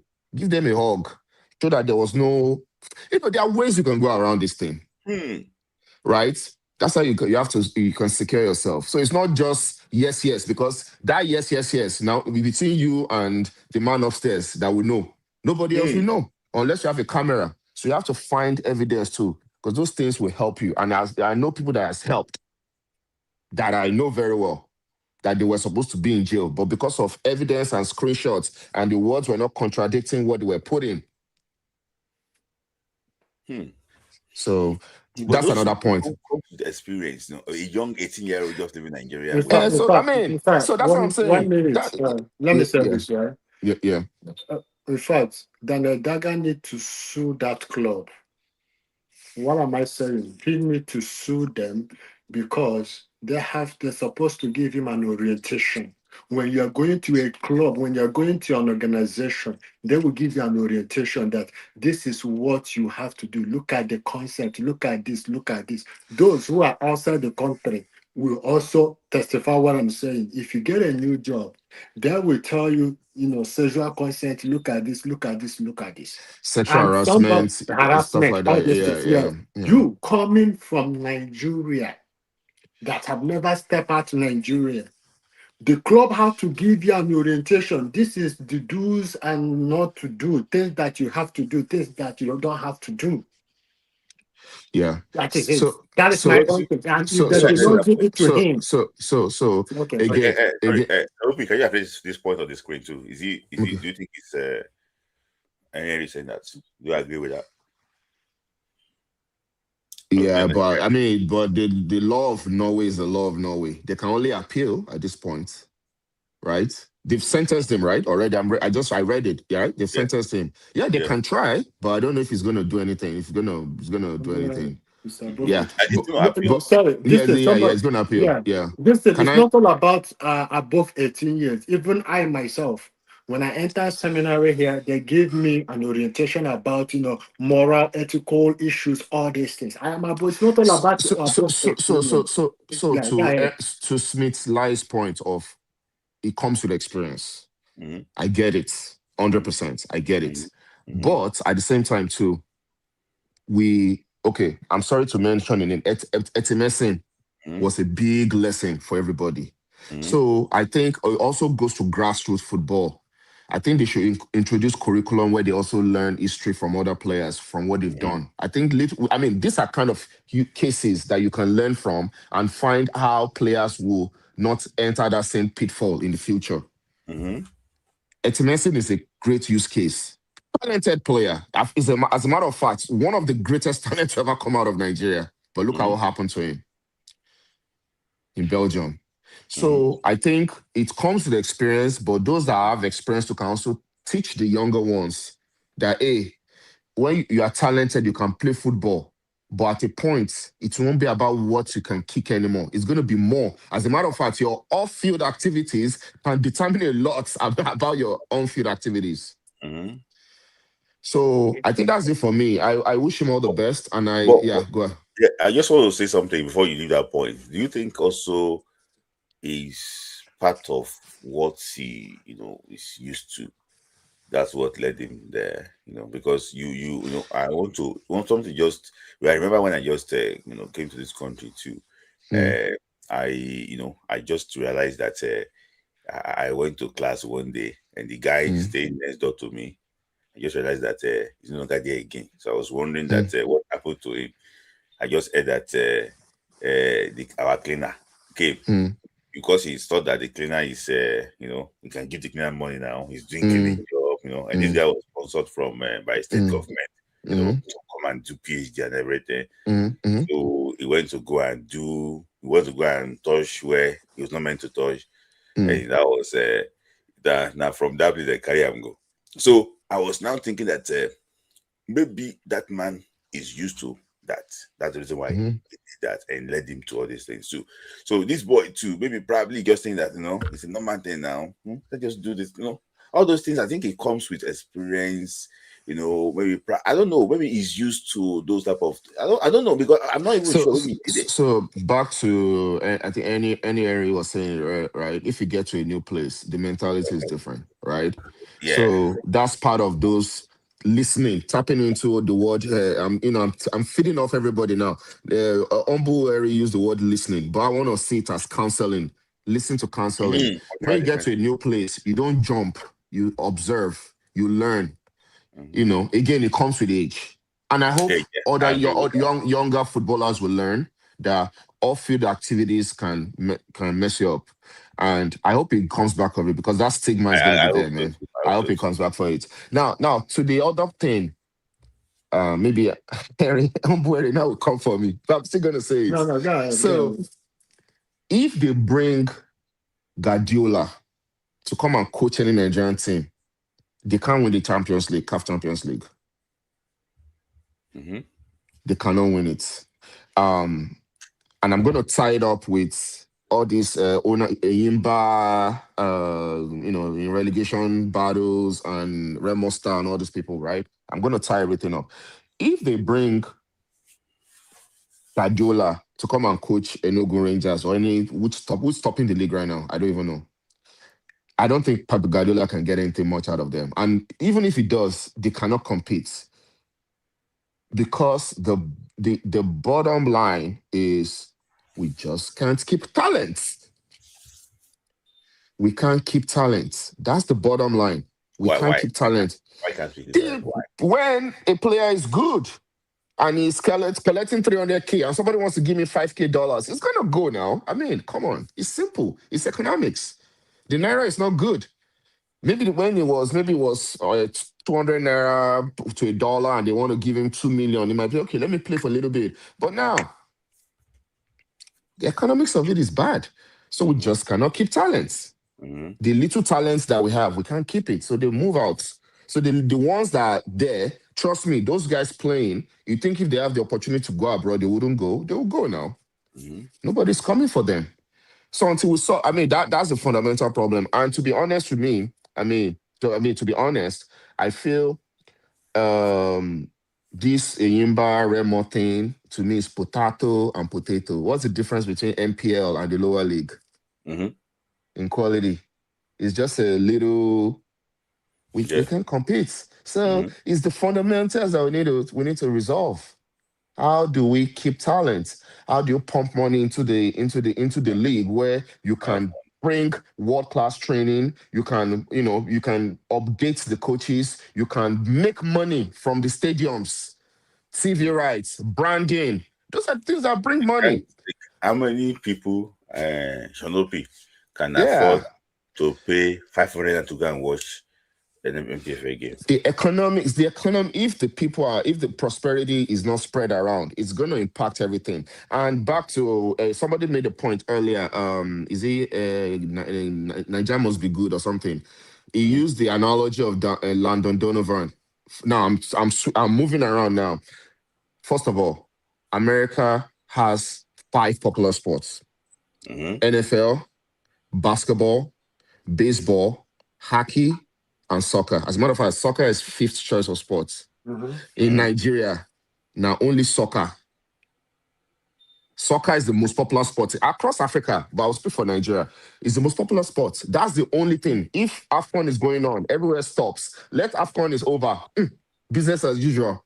AFCON, World Cup, and we have not qualified for the World Cup now for a while now, since 2020. And it doesn't look like we're going for this one too. So that's the only one thing that we focus on. So I feel like, and I'm going around again. First of all, this US 94 sets, including, I think we people too were enablers. You hear? They should give this person chance. We are enablers. People, fans are enablers. Let's call it. Don't blame them. If somebody feel empowered, somebody must be empowering them. Let's call it what it is. It's based on interest too. So, well, I feel like the fans are also corporates because they enable them to think that they have some kind of knowledge. The fans, how many people hears the fans? The journalists now. The journalists are the major problem. Well, somebody is feeding them that mentality that they can do it. But here's where I'm going, Smith. And I'm going to make it in two points. Criticisms has always been in Nigerian football. But social media now, anybody can open a YouTube video on a Twitter account, and if the person has 2,000 followers, you don't need to have 2,000 followers, 5,000, maybe 500 followers. Just put it out there. Once they pick it up, and you're a popular player, it will go round. Players will always. You want to tell me that Odegbami said they not criticize after they didn't win the Nations Cup until 1994? I'm sure they did, but many people were reading newspaper at that time. So what I'm just trying to say is that all these things are not news. They are just noise. I think the fundamental problem is, let's find a way to fix Nigerian football. And again, going back again in circle, a player that cannot even run a flower shop successfully, why will he think he can run football management? Even if you put him in a flower shop that sell flowers, buy flower, 20 naira, he will fail. They will go bankrupt. Why do you think that kind of person will be successful at football management? And that takes me to football player education. Players, sometimes, I feel like a lot of these are ex-players. They pass through the system, but the system did not pass through them. Yeah, I agree. And this is not a criticism. Sometimes you can just tell that this guy just played for 6 years. I don't think he learned anything. He just made money and went back to his normal life. So player education, during, that's why I know someone like Trustekon, that guy will be fine. He will be fine. Someone like him, whether he wants to go into media, he will be fine. Whether I want to be in media, he wants to go into management, he wants to go into agency, sports agency, or whatever, they'll be fine. Because you can tell that they are educating themselves. A lot of these guys did not do it. And sometimes when they speak or when they are put in positions to influence, to help, it does not show. So it's a triangle of things here. I'm just trying to spin the whole narrative a little bit. I feel Nigeria is the only football is the only soccer is the only sport here. So what else are people going to talk about? Hockey, rugby. Of course, it's football. But now when the internet is there, basketball. How many people care about basketball in Nigeria? So now with internet, now you can just buy a 15 naira phone, put data on it. You don't go. People will listen. You go viral moments. So players should ignore those criticisms. Yeah. So let me just ban that piece guy. I've banned him over 25 times. I'm banning him again. Okay. So Brian Daga, banned from studio. Go. Yeah. So let me just ask you finally this question before we wrap it up. Yeah. So you have you have addressed the issue of these guys, players, but somebody made one comment that Nash Super Eagles' job should be for ex-players. So, in just 1 minute, to what extent do you agree with that? I disagree. It doesn't belong to any ex-players. Yes, because whoever that makes Amokachi in 1994 is not an ex-players. Then why must they be the one to come and make Nigeria great? If Bonfrey Joe is not an ex-players, Amadi Shaibu said don't play. Yeah, they are not ex-players. Then why must? In fact, the ex-players are the one causing problem to us. Eric Kill is not an ex-player. Why is Nigeria. The problem is that it's because of, for example, let me give you this example. If you give your brother money to go and build a house for you, what will happen? He will double the money times 3. You don't have that courage to lock your brother. Yes. But if you take the money, if you can't carry somebody from Togo to come and build this house, you threaten that person. The person will use 100% to build it. Yes. You see, right? Yeah, that is why if I'm doing any business, I don't involve my family members because they're gonna eat my money. And they will not do it. And I don't have that mind to go and lock my brother or my family member. But if I give it outsider, eat my money, I will lock you. You have to do the work. Because sometimes they complain that they are not treated well. In fact, even your guy And in even to tell you this, if you give Iguavon, we are giving him now. Nigeria we will not lock him, we will not carry EFCC. That is why. We will not threaten him. That is why they are too lazy in training. Yeah. But when this man came, he knows that all eyes is on him. If you see Eric Chill that time, this man can't lean. I said, God have mercy. They are great During heads. AFCON. But yes, You but speak now about come and see Eric Chill. Now people are talking about him. Yeah, one somebody. Hey, see on our coach, you married 2 wives. I say, oh, so what? If you like, let him marry 50 wives. I don't care. So for that, he's giving us what we want. Why are you going into his personal life? They even abuse him that he's wearing Nike that is not real. No man, don't know that. Do you know what I discovered? I discovered that person abusing him went, trying to do business with him. And the kid said, no, that's not my job. Now he tried to abuse him. Let's go. Well, I just think so. Let me. Okay. So first of all, I must be under the rock. I don't think I recollect him saying that, but obviously, he said it. Okay. Now, if Olise said that, I'm very disappointed in him. He comes as someone that is eloquent and smart, and he has all this FIFA council and all this paper and everything. So when he should understand the concept of merit, maybe that thinking is far from him right now. The concept of merit, he of all people should know the concept of merit. So if he's saying that it's let me use your UK terms, it's bullocks. It's bullocks. It's bullocks. Yeah. It's bullocks. Should pay him no mind. Any role whatsoever should be by merit. Not to talk more of a coach of the national team of Super Eagles of Nigeria. It must be by merits. You must be qualified to do it. You must be qualified. You must be qualified. So ex-player, all this ex-player thing, and to be honest with you, it's about the moolah. Yeah, it's about that dollars, because the local coaches, they'll pay them in naira. Elixir is collecting dollars. Yes. Is that money? Let's follow the money, man. It's the money. It's the money. That if you are giving a French Malian or Ivory Coast or whatever, I don't even care. What is our own now? Yeah. If you are giving him dollars, why we too can share the dollars? It's the money. Let me say this before you close. Before I have to go down, Let me say this. Any ex-player that want to coach Super Eagles, go and did what Stephen Keshi did. Go and did what Shai Amudu did.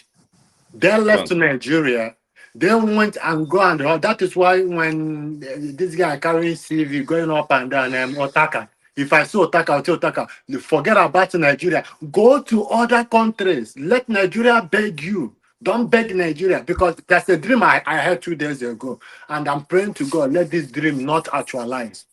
I had a dream that Eric Chill might go to Mali to coach Mali again. That is this. I'm telling you the truth. This is my dream. Because if they come, they have no choice but to go back. Yes. But the talent, there's more talent here, though. You look at the talent, though. We have more talent than Mali. Apart from talent, let's be honest. Apart from talent, Eric Chill knows how to bring out the talent in a player. He knows how to bring out a talent in a player. You might have the talent. For example, now Iguavon. When Iguavon was young, we were saying that what's his name? He does not have legs. What did Eric Chill did? He brought out the talent from who? I criticized him for not having legs. I said, everybody. No. I myself, I also said it. Okay, Bruno Yemechi. What did I tell you? I said, this one now -1. There's only one exception. He have that charisma. He knows how to bring out the best from a player. And I'm telling you, if Mali come and beg this man because he's from Mali. He have to go. Mm. I am praying, Yeah. let it not actualize. That's the only thing I'm praying because What? that's not. Remember what happened to when he was this person was coaching Mali, right? Finidi sorry, I said Stephen Keshi.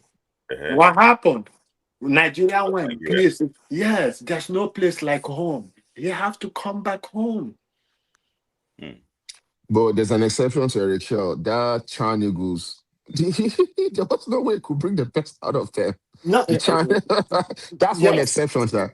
Yeah, you will So not blame him. You will not blame him. no, that's just a joke. But Yeah. yeah, that one, that team was not. Yeah. The team was this thing. But for me, Mm. I just want to say this thing. I think that those planning against them should. I'm saying this now. I'm appealing to all of them now for the sake of Nigerian football. You know, area, I don't know maybe you listen to me then, Shanobi. I said this thing when they went to and play for the judge. I went on Eagle Striker. I campaigned. I did not employ for the judge. I don't know maybe you remember. Yes. They employ for the judge. I remember. Yeah. I asked them that, oh, you know what? These AFCON qualifiers, don't use a Guavon. Get a new coach to prepare us for the next World Cup qualifier. They did not allow they use a Guavon. Sometimes it's because of these people they listen to online. With due respect to them, I don't see any of our journalists that I respect. Majority of them might not like the game, but they just jump to the game because of interest. Majority of them are not really schooled about this football very well. They don't even know it, but because it's paying, content creation and everything is paying. That's why they are farming is paying. That's why they are there. Mechanized farming, yeah. Yes. Majority of them don't is by chance. So that's the reason why anything will go satisfy their interest. That is what they push around. So that's the reason why sometimes when I see people tweet, I just take it. Let them talk. I beg. Let them just do it. I beg. Hey, Smith. So because of yeah. By the way, I must commend you for your consistency in your messaging.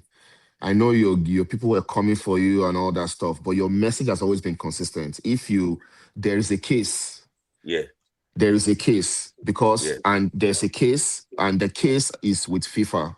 Yeah. And FIFA, by their standard and what they're supposed to do, they should give a verdict that we saw the case, yes or no. You have been consistent about that. Yeah. So you never said it's going to be, it's home and dry. There's a case, and you're consistent.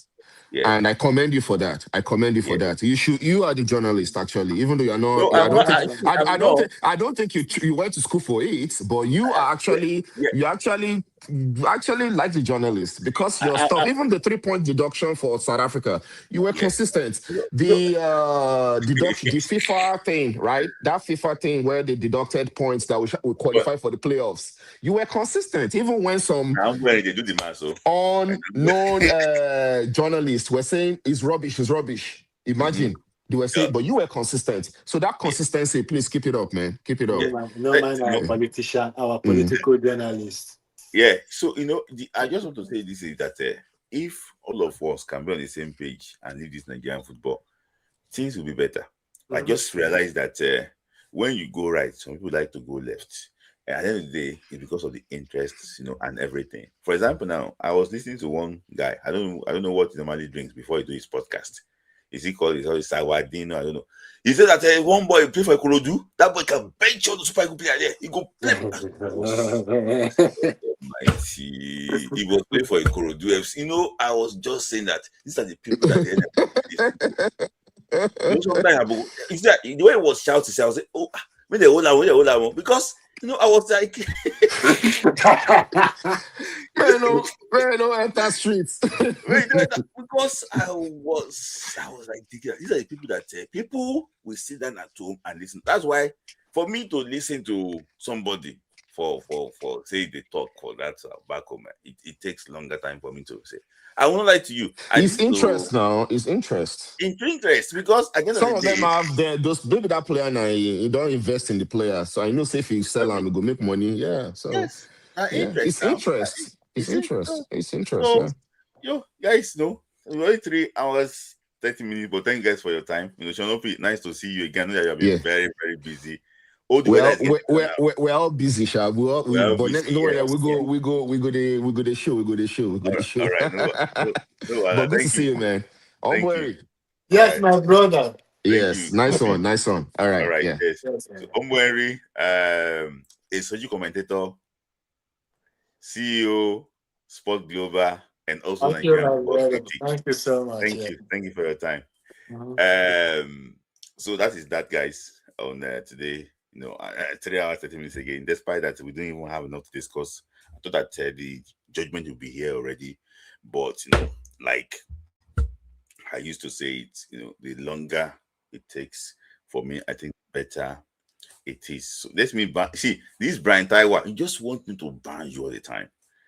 I'll ban you again.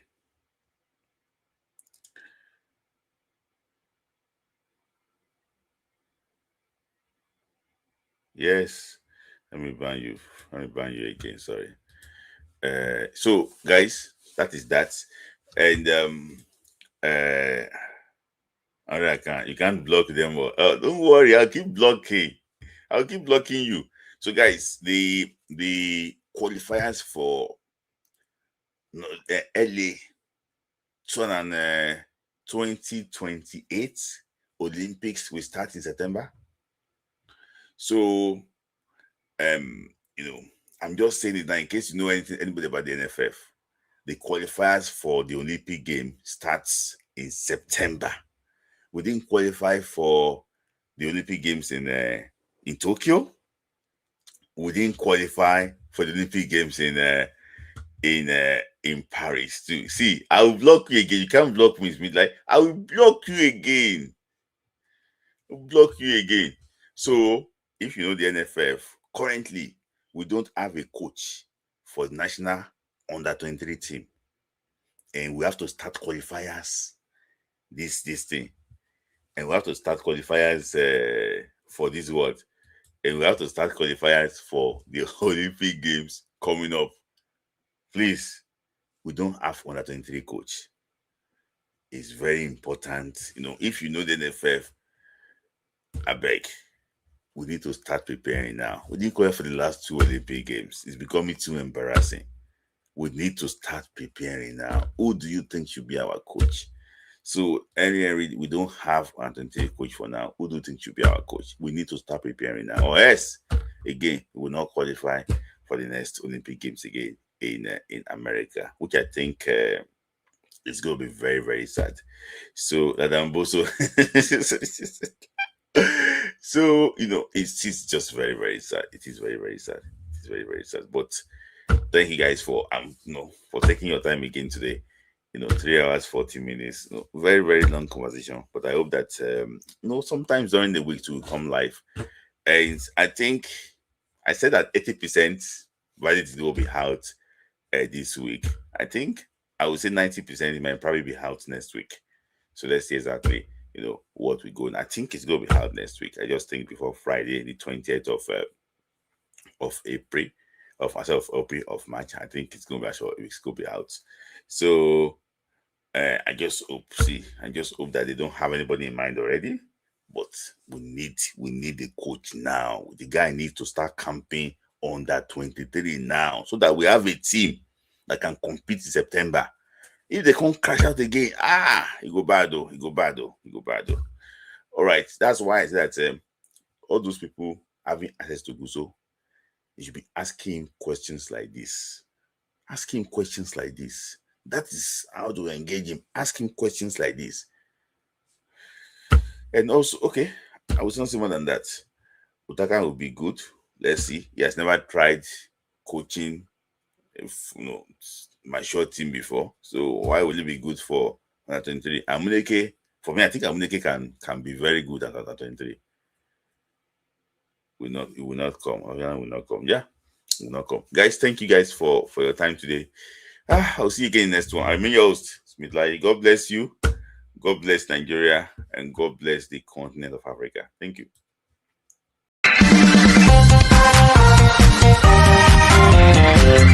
Dance football for the love of the game.